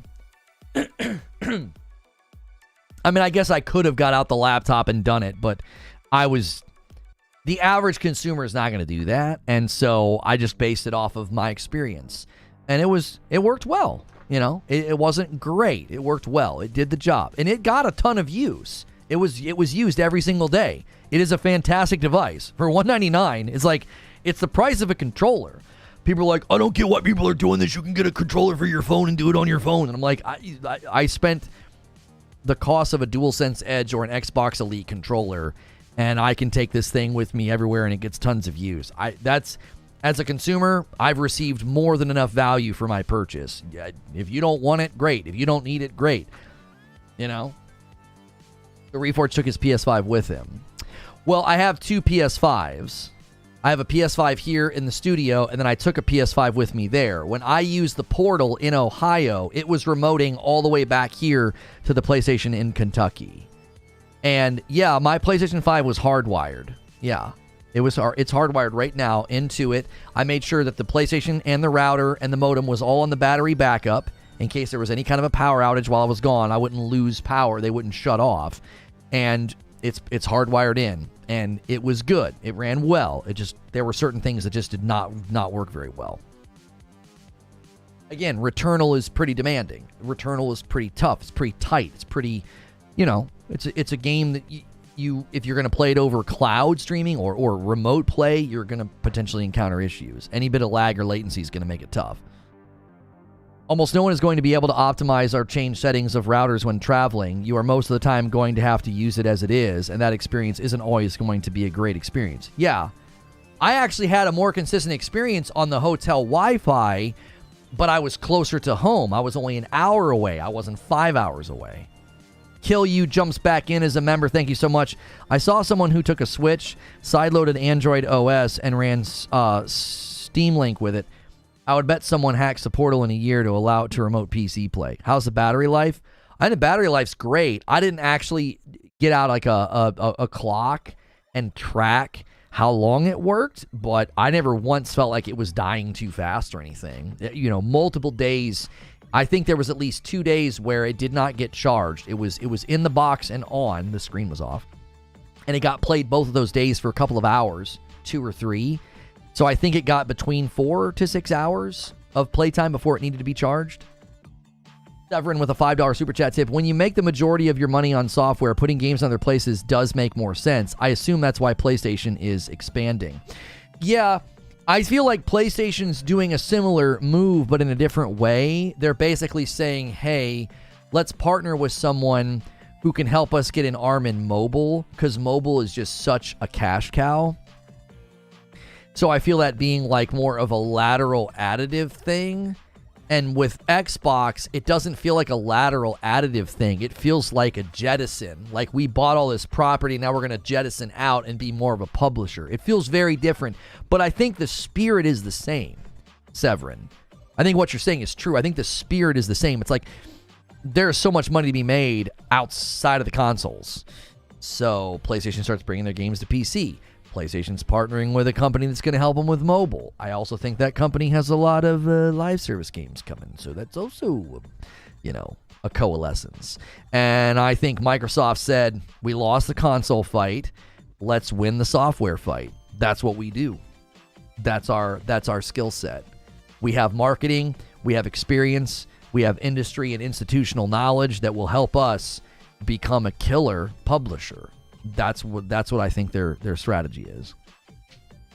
My prediction is a digital-only Series X refresh next gen at 300. If you want Xbox's next console, it would be PC. Could even see them moving all Xbox libraries over to Windows Store. I don't agree with that. I think the goal with the next console is to have a hybrid cloud device to eliminate the idea of buying Xbox hardware for power. You would be buying an access point. Like their goal is like, get into our ecosystem, play our games anywhere you want. So you got a phone, you got a TV, you got a PlayStation, you got a Nintendo, you got a PC. Oh, don't worry, we have an Xbox access point console. You just buy this thing, hook it up to the internet, and you can get everything. Like the console's part of the, you know, I'm the six-fingered man from The Princess Bride. It's the sixth finger on the hand. It's not the center stage anymore. Severin Evans with a $5 super chat tip. Perhaps we shall see. No way to tell how it's going to go yet. I assume the expansion is the next move for PlayStation and Xbox both. Maybe not, though. What did Microsoft say now? The CFO of Xbox sat down at a Wells Fargo summit.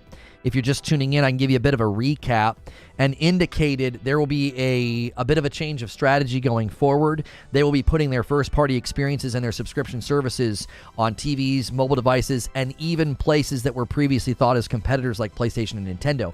He is essentially expanding upon and saying exactly the same thing that Phil Spencer said earlier this month, when Phil Spencer said they no longer viewed PlayStation and Nintendo as competitors, but as part of the community. He is saying the same thing, and he said it to investors, so he was more direct about moving into what he referred to as high-margin markets. So they're basically moving towards being more of a third-party publisher than a platform. Hardware is not going to be their focus anymore. I do not think so. Series X, I believe the Series X will be the last high-performance piece of hardware that they sell. I don't think they're interested in the small margins, sell it at a loss, hardware push of a console. And even Phil Spencer earlier this month said that he's really excited about what they're going to do the next time with their hardware. And he says, I'm very excited and looking forward to seeing what we can do in the future. In terms of hardware, I think we can offer something unique to Xbox users rather than just following what other companies are doing. He's basically saying, we're not going to be doing this again next time with PlayStation. We're not going to. There's no reason to. They lost. It's time to do something else. And that's why when he told Kinda Funny, he was like, we're not in the business of out-consoling PlayStation and Nintendo. And he says, we have to go out on our own and chart our own path. This is what he was talking about. Do you remember when he said Activision Blizzard is not their strategy? It's an accelerant to their strategy. That's what he was talking about. Their strategy is to be ecosystem publisher, and Activision Blizzard helps them do that. Yeah, they lose upwards of like $200 on every console sale. It's not a market for them. It doesn't work. It's not good. It works when it's a means to an end of saturating the market and selling a bunch of games, but they're not doing that. They're falling behind their previous generation. Meanwhile, PlayStation's on pace to exceed their previous generation. That's called migration. You're getting consumer migration from one platform to the next. This is one of the reasons why PlayStation's doing remasters and bringing a lot of the old games up, because they want a lot of these brand new PlayStation customers to start building that digital library, and they want them to build that digital library with PS5 quality games. That's why they're doing the remake of Last of Us Part 1. That's why they're doing the remaster of Last of Us Part 2. Because they're acquiring a lot of new customers who don't have a backlog and don't have a digital library, and they want them to fill that library with first-party property at a PS5 quality. That's the strategy that PlayStation's implementing because they're getting consumer migration. Parasito says, Xbox moving out of the hardware and into services and publishing means they also have to ramp up their infrastructure. I would not be surprised if Microsoft takes their Xbox stuff and straps it to the Azure to stop the bleeding by encouraging their subsidiaries and devs to buy and use Azure services. Levi Sorensen with a $10 super chat tip. Very generous, thank you. To your point, they put a lot of resources into the Asus ROG Ally and are getting people to use Game Pass on it. That's exactly right, because they don't care about selling their own hardware. They want you buying their software, their subscription. That's what they want. That's what matters to them. It's way easier to make a margin on that. Apple makes more than everybody combined, and all they do is take a 30% cut of mobile game sales. You know what I'm saying? Like, in the gaming sphere, you're better off selling software. It's risky to try to sell hardware. It is. Like, we've seen a lot of hardware things fail. We've seen a lot of hardware efforts not go well. It happened with Nintendo. It's happened with PlayStation. I mean, historically, it happened with Sega. The hardware team at Microsoft recommended Xbox go with an ARM design. That streams cloud. Oh, that screams cloud.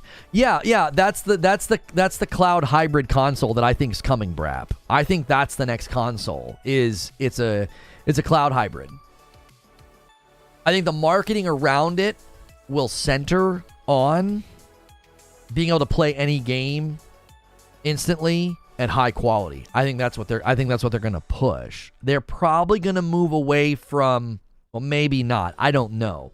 If they can get xCloud quality to increase quite a bit, I could see them really pushing quality. I could see them moving away from 4K and 120 and really pushing the idea of play these games anywhere, any screen, anytime. Like, instead of being like, play these games at 4K. I'm not sure if that's going to be the marketing. They would have to really, really ramp up how good xCloud works, because right now they're behind on quality and capacity is a problem. That's always going to be a sticking point for people. Like, you can't convince somebody to use cloud if they got to sit there and wait. That's not going to work. The whole point of it is that you don't have to install the game. It's supposed to be really ease of access, like in and you're playing. ARM will probably do good on handheld for battery life. I remember when those documents got leaked, that's what a lot of people said. They said this ARM stuff could really, really help with basically getting a lot of power out of smaller devices and then doing more cloud. Think next-gen hardware will be low-cost entry with access to the Game Pass library. Yeah. I would say that there's a real positive way to look at this. I'm not like trying to put a positive spin on it, but I think there's a positive way to look at this, that you're going to have three very distinct brands that offer three very different things. You know, you're going to have Nintendo. Nintendo's got their own identity. It's very family oriented. It's very nostalgic oriented. It's gaming on the go. The next Switch will likely be another, you know, hybrid on the go system. And then PlayStation's building what feels more like an Apple ecosystem, where they have like high value premium accessories. You buy in, you've got the VR, you got the Portal, you got the controllers and the earbuds, and they have like what I consider to be like high level premium games, almost like blockbuster level high budget games. And then Xbox is going more the route of like publisher ecosystem, where you can access their games anywhere. It's just more nebulous, and I feel like that can be a big value to the consumer. Like, you go wherever you feel like you're getting the most value. I think my biggest concern is how much property they own, and I don't think Microsoft handles game development very well. That's my biggest concern, is that they're going to harm a lot of the property that they own in the process. Do you believe in the high-end console market? I do. I know a lot of people don't. I think there are people that, I think justifiably, I think they think it's going to go away because it's too expensive. But I think that leisure markets, premium leisure markets, haven't gone away. And I also think there was research that came out that said most of the people paying into the gaming ecosystems are in the six figures of annual salaries. And I think those people are going to continue to want the brightest and the best, the fastest and the strongest. And if you keep marketing to that vanity in the consumer's mind, and you foster this ecosystem of like really cool accessories and you know, almost like, again, the Apple feel of high value premium, you can be like, it's not premium, it's money hungry and greedy. You can think that that's fine. A lot of people think that about Apple, but Apple's been very successful. Their stuff is extremely expensive. I really want an Apple Watch. I can't believe how expensive they are, right? The one that I wanted was going to cost me around $800. That seems crazy to me for a wearable. But there's Apple, crushing it, killing the game. I don't think high-end consoles are under any kind of threat. I don't. And there are people that don't agree with that. That's fine. One of us is going to end up being right, and one of us is going to end up being wrong. I think the high-end console market will continue, especially when a lot of people don't like this, but it looks like there's only going to be one. It looks like there's going to be only one company doing it. Like, PlayStation will be the premium high-end console. Nintendo will be the gaming on the go. It'll be a different value offer. And Xbox is going to look more like an ecosystem and a publisher. Brap says Sony's very Apple-like. I mean, even Apple has some of its app on other devices, but the focus will always be Apple devices. Yeah. PC provides enough competition to keep Sony in check, or whatever you're worried about. Yeah, there are people that don't like the idea of Xbox. In some respects, I'm not saying completely, but in some respects, people are like, man, if they vacate or they abandon console or they abandon hardware, that's concerning because, you know, PlayStation's going to suddenly basically be like a monopoly, and they're going to charge you $800 for a console and $200 for games. I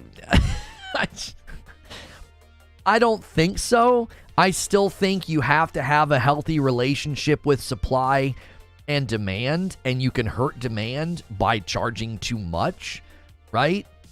I do think in 10 years, if Sony is really the only guy out there with a high-end console and what we would consider to be next-gen console games, if they're the only ones doing that, I do think they'll raise their prices.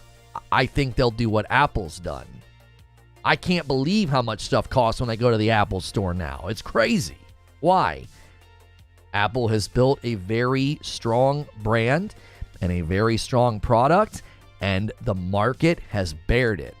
The market has supported their pricing structure and their increase in cost of a device that you want to buy. And I do think, and people will say, this is bad for the consumer.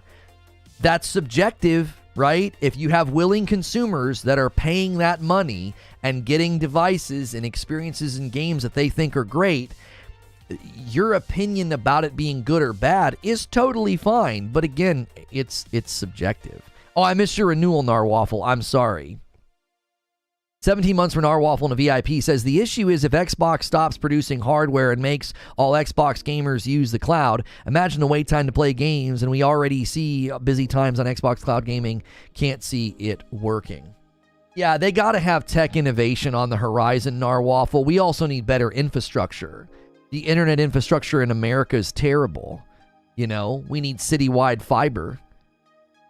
We need citywide fiber in all major cities in America before you can even hope to get Western adoption of cloud gaming to be at a good place. Nobody's going to want to play cloud gaming if their neighborhood internet sucks, because they're not going to know, well, cloud gaming could be great if my local cable provider didn't suck. Like, all they're going to know is that it's a bad experience. The consumer's going to say, this sucks, and they're not going to do it. I missed yours, Vengeance? I'm sorry. Hang on a minute. You guys got to call me out when I do that. Vengeance with 27 months in a VIP. What I want to see from Xbox, if they're serious about having their games everywhere, start with the Master Chief Collection. Give PlayStation Master Chief. That just seems so foreign and so crazy and so alien, but stranger things have happened. I don't know, man. I don't know. Preacher says Nintendo on the go, PlayStation high-end, Xbox easy access cloud, PC just out there being PC. This is actually brilliant and great for consumers. Everyone offering something different and gives the people a lot of options. I like it. Yeah, the only thing I don't like about it is, you know, the property and the developers that I believe will be damaged by being owned by Microsoft. That's not Xbox hate. I think Microsoft ownership is toxic and acidic to creativity. I think we've seen a lot of people leave. Xbox-owned studios. I believe that will happen a lot over the next 5 years. I did call you out twice. You just don't like me anymore. It's okay. That's not true. The chat's moving like crazy. I just didn't see it. Consolidation was supposed to address internet infrastructure here in the U.S. Yeah, look how well that turned out. Freaking internet companies are just nothing but thieves and liars, dude. Creature says, what would you do to send a loud and more clear message that you are in it for the games instead of the money than putting Master Chief somewhere other than Xbox? Do you think PlayStation would want Master Chief?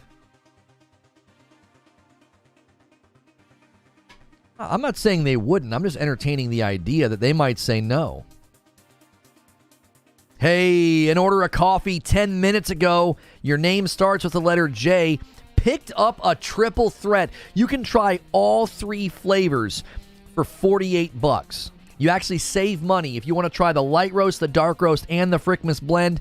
He just picked up a triple threat, a great bundle of Reforge roast. If you're a coffee drinker and you like what I do here, that's a really easy way for you to get great coffee and support what I do. My wife and kiddos bag it up and ship it to you. You're basically supporting a small business. Reforge roast is my property. It's in my house. They give you little thank you notes with little adorable pictures. So check out reforgeroast.com. I don't promote it enough. I should mention it more. I like to focus a lot on the talk show, but thank you so much for ordering that coffee. Take a look at my message in the Discord. Okay, hang on. Parasito says, cloud hybrid is an interesting concept at face value. Yes, you could make it so that you can load games locally or just stream them, but that could also open the door for interesting tech for devs. Many games have a substantial portion of their file size taken up by the cutscenes, or the games that don't have dynamic cutscenes, that is. Imagine a game where you download the gameplay and you just stream the cutscenes. Yeah, or they offload a lot of the AI onto the cloud, because a lot of the AI, that's where they're seeing a lot of the AI developments landing first, is with like NPCs and stuff. And you can just offload that onto the cloud, freeing up a lot of your memory. There was a developer or somebody that's close to development one day talking to us about this, and they said that, the constrained memory of the Series S is a problem for complex AI systems because they need a lot of memory to operate. And that could have constrained the development of Starfield, because you got all these NPCs and all this AI that has to be running, and you're hitting a bottleneck of memory, and that would completely alleviate that. If you could develop a game for the Series S and offload a bunch of stuff to the cloud, that might solve some of the problems that the Series S poses right now. Richard Rodriguez with a $2 super chat tip says Xbox servers be like, okay, Xbox GMs aren't that desirable. I'm not sure what you're saying. Stone Spire, gifts a member. That is a really nice setup right there. 30 out of 50. We'll see if you can bait somebody to drop a 20 bomb, Stone Spire. Really, really nice layup. What a nice score over there. 30 out of 50. Thank you, sir. They want Master Chief Collection, Master Chief. Infinite and Paramount, maybe not so much. It would be really interesting to see the popularity of the Master Chief Collection sold on PlayStation. I still have a hard time believing that that's going to happen. That seems otherworldly.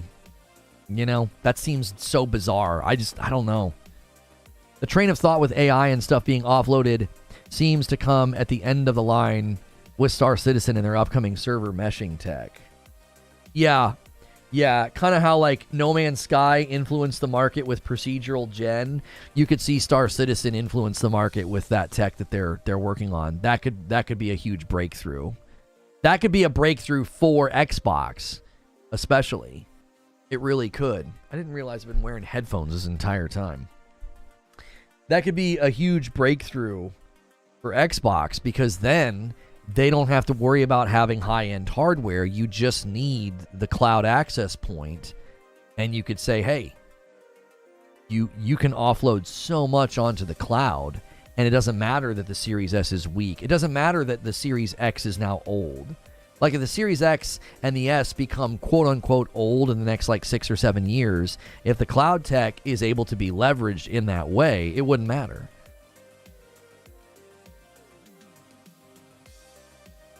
Five spot from Severin Everins. On the flip side of the coin, I am sure Xbox would love Game Pass being on PlayStation and Nintendo. $1 million question is, would they allow it? I have been saying no, Severin. It would have to be a very different version of Game Pass than what we see today. I don't think you could be doing day and date. You couldn't be doing day and date with third party like they did with Lies of P. You couldn't be doing day and date with first party like Call of Duty or Fallout or Elder Scrolls. Like big pieces of property like that, PlayStation would not want to have a day and date Game Pass sub on their platform that allows people to not buy those games. That's antithetical to Sony's business model. They wouldn't allow for that. It would have to be a very different version of Game Pass. And again, that's just my opinion, but it just seems so counter to what Sony does. And Nintendo, I don't know. That, again, it seems as strange as Halo landing on, it seems as strange as Halo landing on a PlayStation. I don't see Nintendo playing well with others. They do not seem to be the type that would say, yeah, sure, put your Xbox Game Pass subscription on the Nintendo Switch. It's like that seems, again, it seems contrary to, everything that we know about these companies. Very, very much almost it feels like a backflip. It's like, well, everything Nintendo and PlayStation have been working on, and all of a sudden, suddenly you're going to buy their hardware booted up and see Xbox or Game Pass on there? I just don't know. Nintendo feels very much siloed up, walled up. They're not going to feel a need at all to work with, Microsoft. I don't like, what kind of leverage, what leverage do you have over Nintendo? Like, what do you have? What are you going to say? I don't see it. I'm scheduling the PC game show that we're going to go to in about 30 minutes. We're going to live stream that together. Guys, make sure you're smashing the like button. Make sure you're hitting subscribe if you want to talk in the chat. We need 30 more likes to hit 400 likes. Let's do that. Let's set our sights on that. Thank you to the new subscribers as well today that have been jumping in. Lono, not Nintendo, but PlayStation. Why not Xbox? It's about being everywhere, right? And an Xbox guy saying that. I'm not saying that Xbox wouldn't want it. I'm saying PlayStation and Nintendo would say no, unless it was a very particular version of Game Pass. Wasn't there an article a few years ago saying something about they wanted to put Master Chief Collection on PlayStation? I don't remember that. Master Chief Collection on PlayStation. I remember Phil Spencer indicating that they wanted to put Game Pass on other platforms. Right here, Game Rant reported in 2019, Microsoft apparently wanted Halo Master Chief Collection on the PS4. According to a recent podcast by former IGN journalist Colin Moriarty, there were once talks to bring Halo Master Chief Collection to the PlayStation 4. So, according to Colin Moriarty of Sacred Symbols, love you, Colin, that was a plan at some point. Just noticed a Cuphead shirt. This comes from Ripped Apparel. They do send me shirts, and you can help me out by ordering shirts with my link in the description below, or you can use the shirt command. It's bit.ly, you know how you can shorten links. It's bit.ly/Reforge Ripped. And you can use that link, and that supports me. And they've got a great collection over there. I got a whole new batch I'll be wearing over the course of the next couple of weeks. I got a good Christmas one that I'll wear to celebrate maybe December 1st tomorrow. What's Netflix doing with GTA Liberty Stories game? I don't know. I saw an article about that. I didn't have a chance to read it. Somebody put it in the Discord, and I was literally shutting down, and I saw that, and I was like, oh, I'll have to check that out later. And then I went up to dinner, so I didn't have a chance to read it. So I'm not sure what's going on there. And in 30 minutes, guys, 30-minute countdown to the next show, we're going to go over and co-stream the PC gaming show. They actually sent me like a care package and did like a cool little 3D printed thing for me that is really, really cool, like a keychain. Really, really, really, really neat. They reached out and said, hey, are you going to be co-streaming the event? I said, yeah, I'll co-stream the event. I like the PC game show. It can get a little campy and silly, but it's fun. And so we'll be co-streaming that in 30 minutes. And it's not a sponsored stream or anything. They just sent me the care package as a thank you. And I will gift the members that I owe you when we get over there. So currently, I owe you 5 members. If we can hit 50, I will owe you 10. I always like to pay that forward and say thank you for hitting those member counts. So if you guys want to hit 2,500 members, you're going to have to hustle because tomorrow's a new month. So you guys might want to just roll into the new month and try and hit it in December. 2,500, and we'll do community game night. But don't forget, if you are a member, this Friday night, the return of Hilly Hijinks, my man from across the pond. We used to do streams together on a Friday night. It's hilarious, really, really funny. But we're going to be playing the, what's it called? Terror Company? I keep forgetting the name of it. We're going to be playing Lethal Company. Sorry, it's a scary game.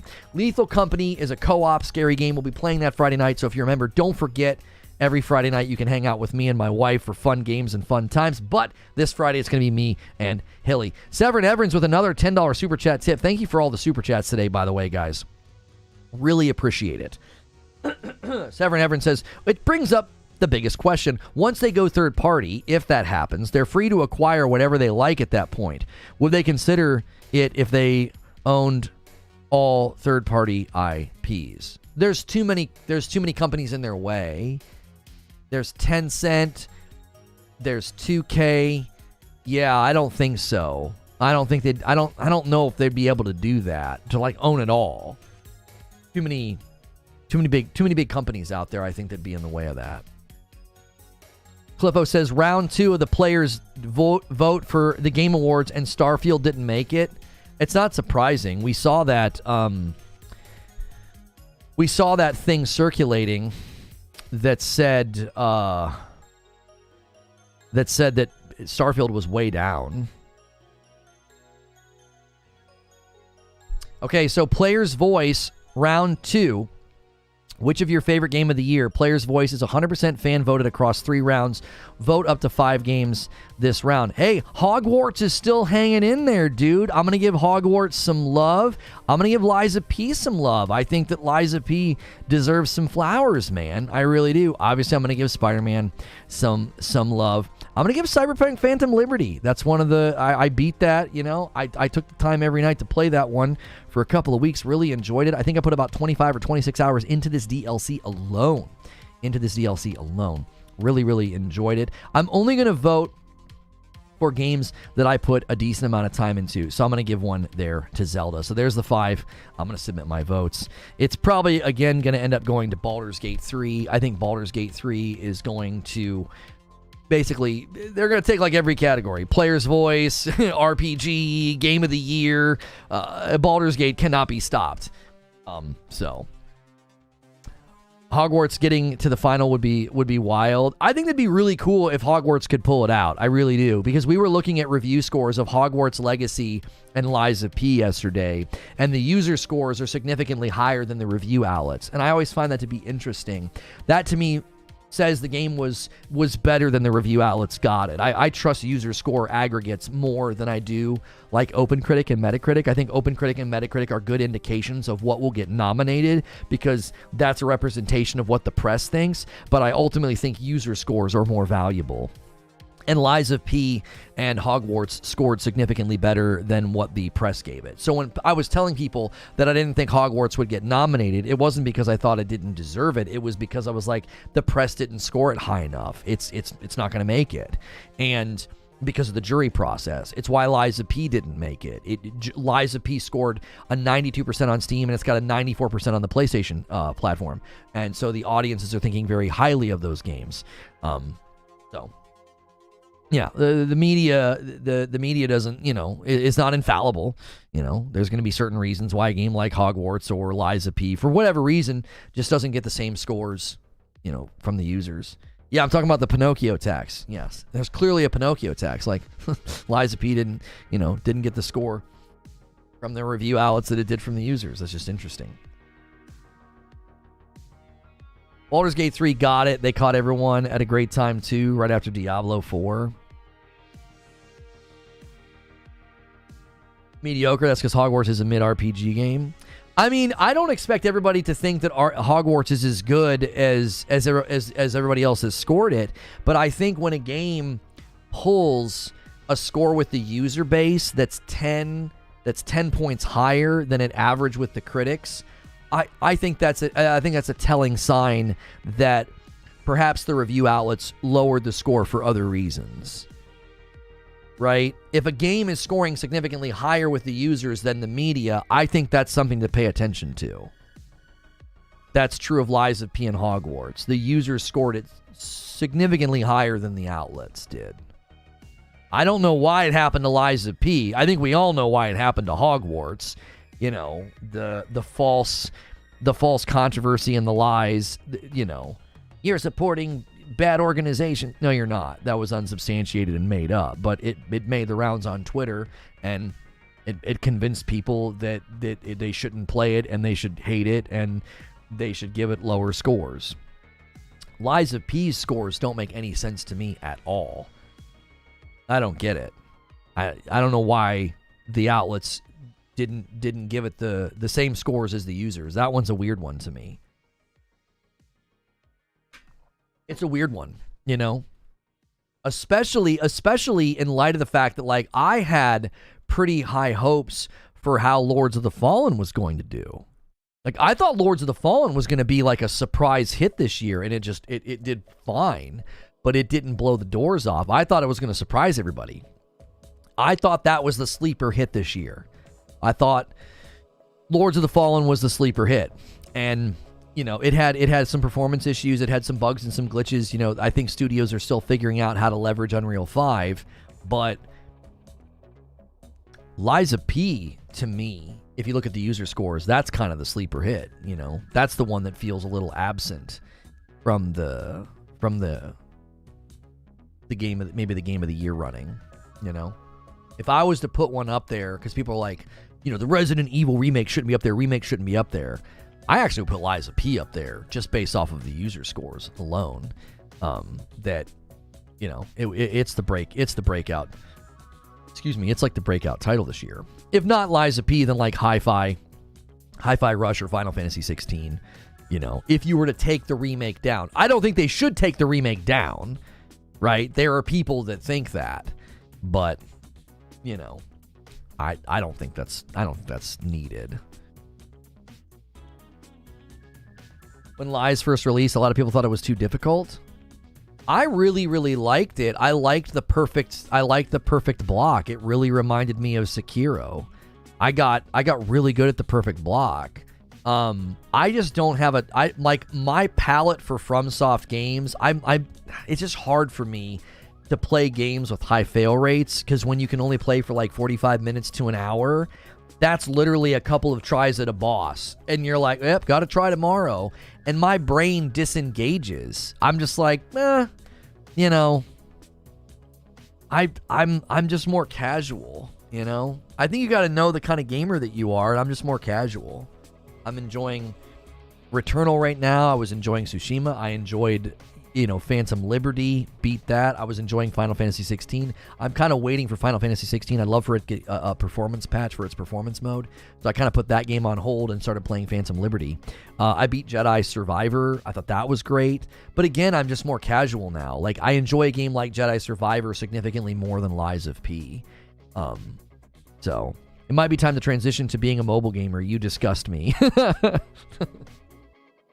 It's just you got to know what you like. Like, I really liked Survivor, played it through. I loved Phantom Liberty, played it through.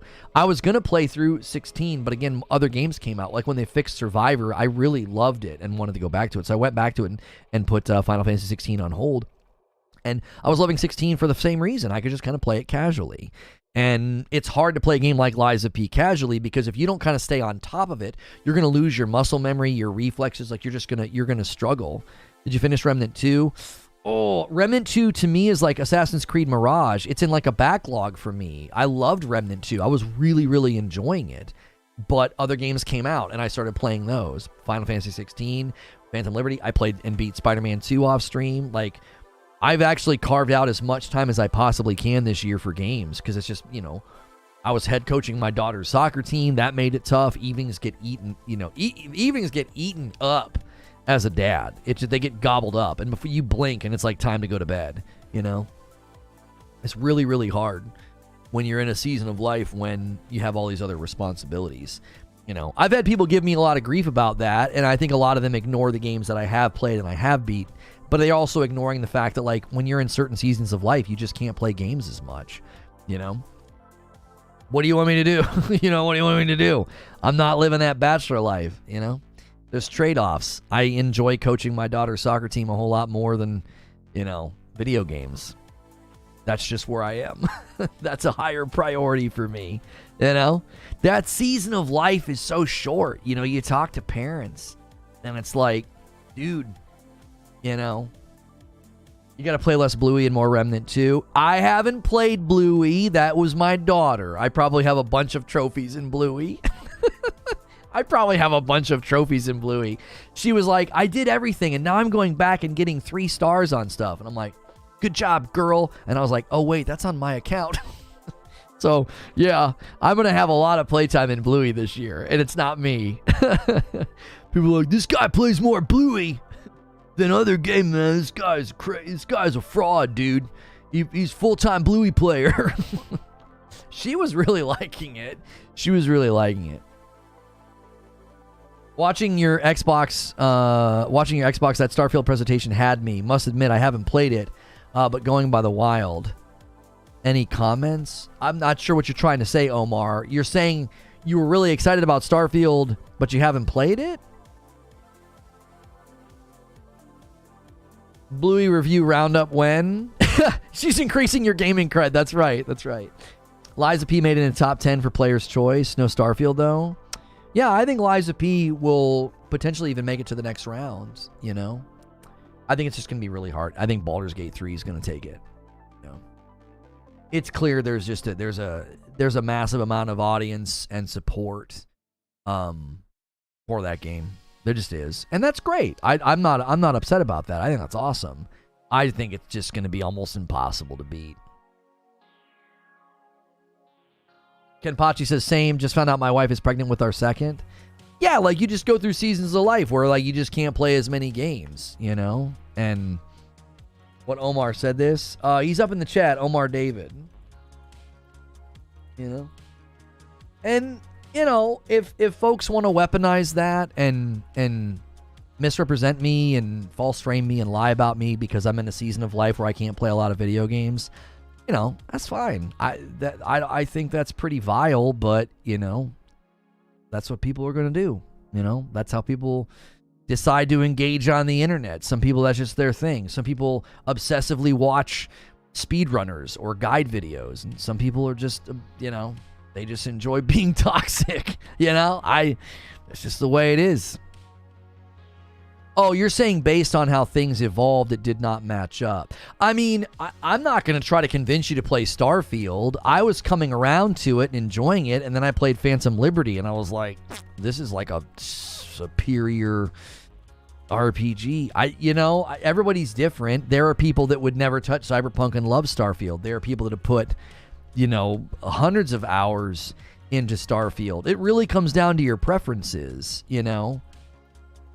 There are people that have put hundreds of hours into sim games. I would never do that either, right? I put hundreds of hours into Elden Ring. And yesterday I had a conversation with a member that was like, he loves games with melee combat like Jedi and Tsushima, but he just doesn't feel like he can adapt to the harder games. And he's like, so he would look at me putting 130 something hours into Elden Ring, and he's like, I would never do that. You know, however many hours I put into Sekiro, I don't remember, 30 or 40 or something. So it just comes down to your preferences. I would not be able to do that. I would not be able to put in large amounts of times into Starfield because it didn't hook me. If it hooks you, you can tell the people that get hooked by it, man, they put in the work. They're on New Game Plus, and they're having a ball. And I think that's exactly how you should treat games. You know, I feel like there's just this weird sense in which when someone decides a game is good, if you don't like it, you're somehow suspect. It's like, if you gave the game a shot, like, I'm more suspicious of people who are critical of, like, games when they're like, oh, yeah, that's just a movie game. That's just a quick time game. You're not doing anything. And it's like, well, have you played it? Like, you know what I'm saying? Like, a lot of the times you hear the criticisms of PlayStation games, and I'm like, yes, but have you played it? You know, it's scoring well. The users seem to be loving it. Yeah, it seems to be striking a chord. It seems to be doing well. Why are you hammering away at this game? Now, but if you tried it, like, I'll give an example. Doc Dark, he got bored in God of War Ragnarok, right? I'm never going to convince him to not be bored, right? Now, maybe he leaves a negative review. I could reply to it and tell him that, you know, it's not boring, like Bethesda did with the Starfield reviews. Like, I couldn't believe what I was reading. Like, it's not weird that they replied. It's weird that they were, like, trying to, like, correct people's opinions, like telling the one person this is not boring. But, like, I'm never going to convince him or change his mind about that. There are people that try to bait me. Jokingly, they'll try to bait me. They'll, like, bash Hellblade because it's, like, my all-time favorite game, or they'll bash, like, Ghost of Tsushima. But if somebody truly plays Hellblade and they're like, I don't get it, I don't like it, or they play Tsushima and they're like, I don't get it, I don't like it, that's not offensive to me. I'm like, that's fine with me, dude. Not every game is gonna scratch the itch. Not every game is gonna hook you. You know?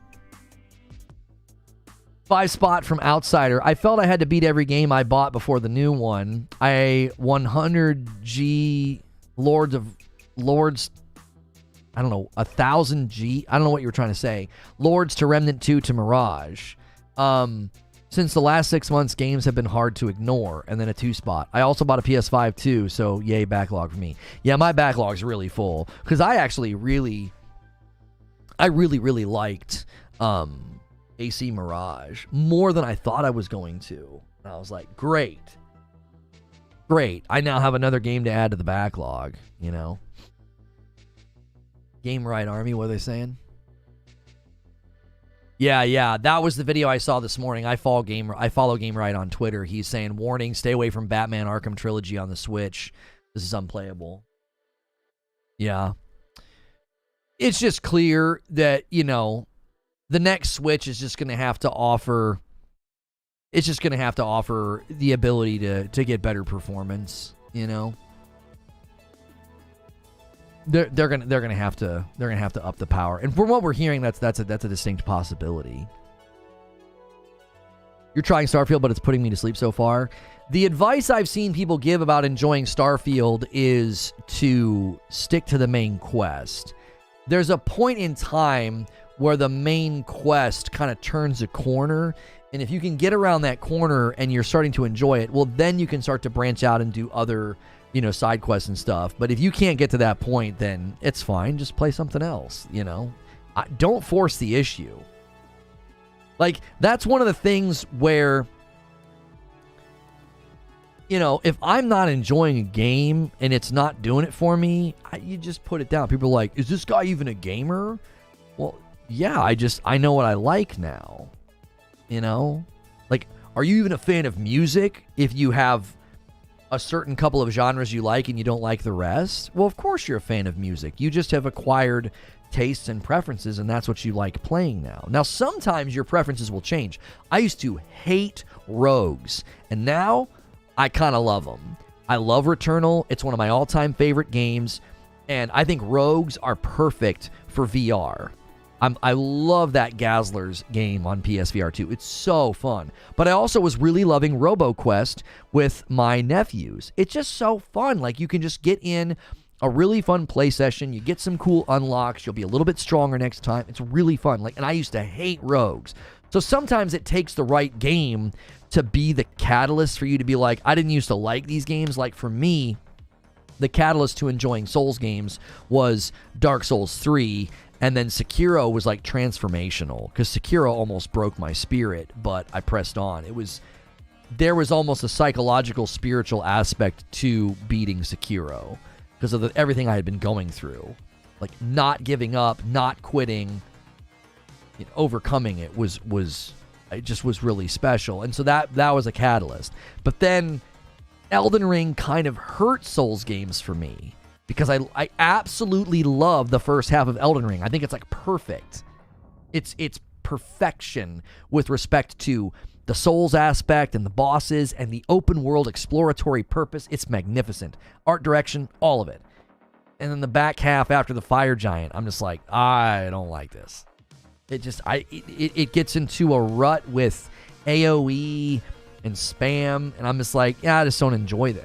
And I've seen a lot of Souls fans echo that they feel that the second half of Elden Ring is just not as good as the first. And there are people that completely disagree, and they think the second half of Elden Ring is magnificent. And that's fine. That's great. We can have differences of opinions there. But that kind of soured me a little bit. Like, I think I'm going to have to warm back up to Souls games again.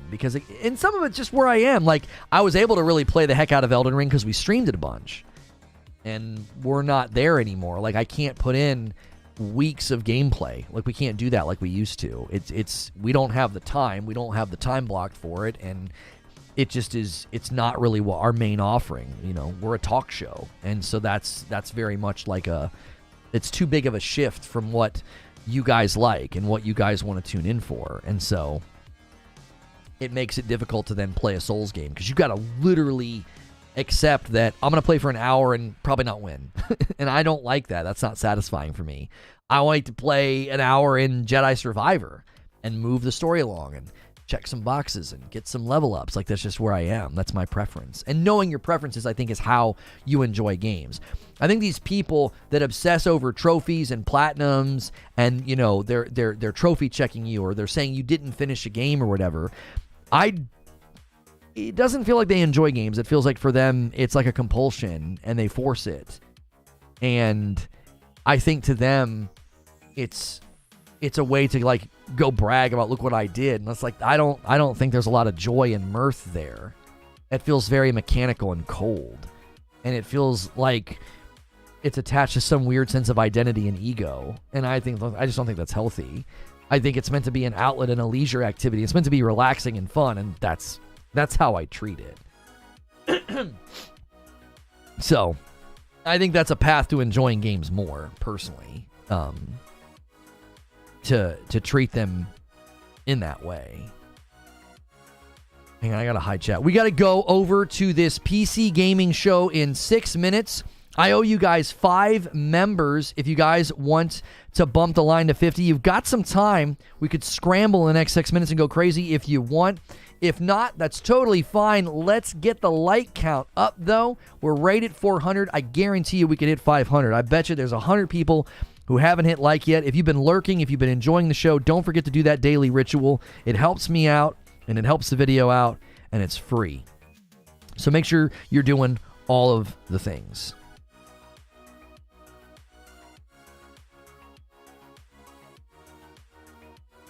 Trophy hunters have severe OCD like myself. I have to see the platinum trophy next to games I've played. It's interesting because it's not even on my radar. Like, I don't even check. You know, there are people that, like, that's their thing. You know, they're checking. And I'm just like, because a guy said something to me on Twitter. He's like, it's really easy to get platinum in Elden Ring. He's like, why wouldn't you do it? And I told him, I said, well, think of a game genre that you don't like. Right? We all have game genres that we don't like. So think of a game genre you don't like. For me, it's fighting games, racing games, and sports games. They just have never really appealed to me. Probably related to the fact that my brother would beat the crap out of me in Tecmo Super Bowl. He would beat the crap out of me in Street Fighter and Killer Instinct. And what did I say? Oh, and racing games. I've just never been particularly partial to racing games. I can't really tell you why. But I just don't. Maybe because I lost a bunch in Mario Kart. I don't know. I was best at GoldenEye, so I gravitated to the shooters. So, for me, where was I going with this? I just lost my train of thought because I saw somebody say free Abe, and I was like, what's going on in the chat? Are you guys saying free Abe?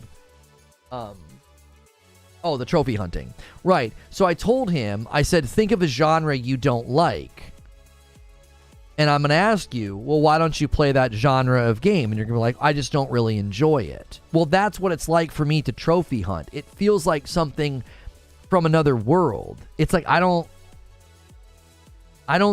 do that. It's not on my radar. I don't know if I've ever checked a trophy listing on a game ever. I boot up the game and I play the game and I do the side missions and I, try to fill the map out. I remember I did like a 200% run through Batman Arkham Knight. I remember I checked all the boxes in Spider-Man 1 but I've never gone outside the game to be like, oh, what are the trophies? What are the Chivos? I've just never done that.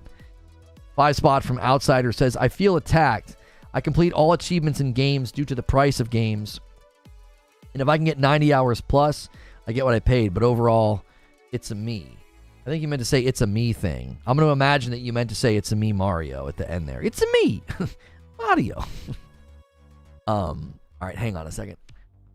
All right, 3 minutes. We're going to go over to, let's set up the cap card to this. We're going to go over to this.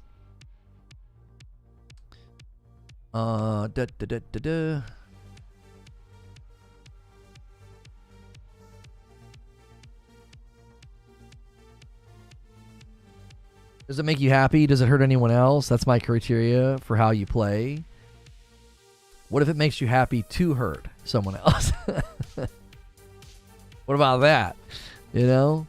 I really like to play fighting games, but my favorite thing to do is I go to like middle school gaming clubs and I beat the tar out of these 5th graders and 6th graders in Mortal Kombat. They cry every time. It's great. They're like, I'm the champ around these parts.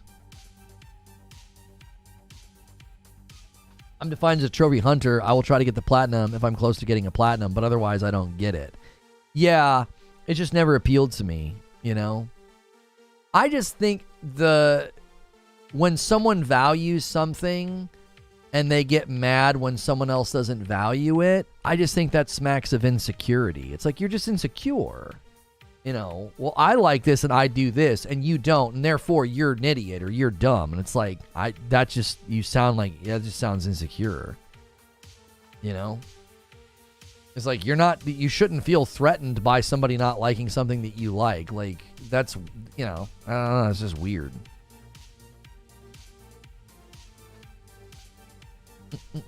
Is the person enjoying the humiliation? Here, I'm going to send a tweet and then put the link in the Discord, and then we're going to shift gears. All right.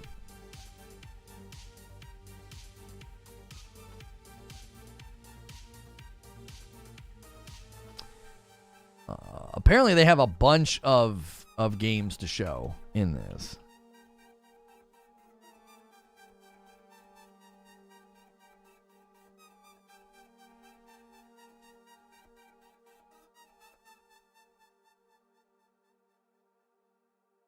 Okay.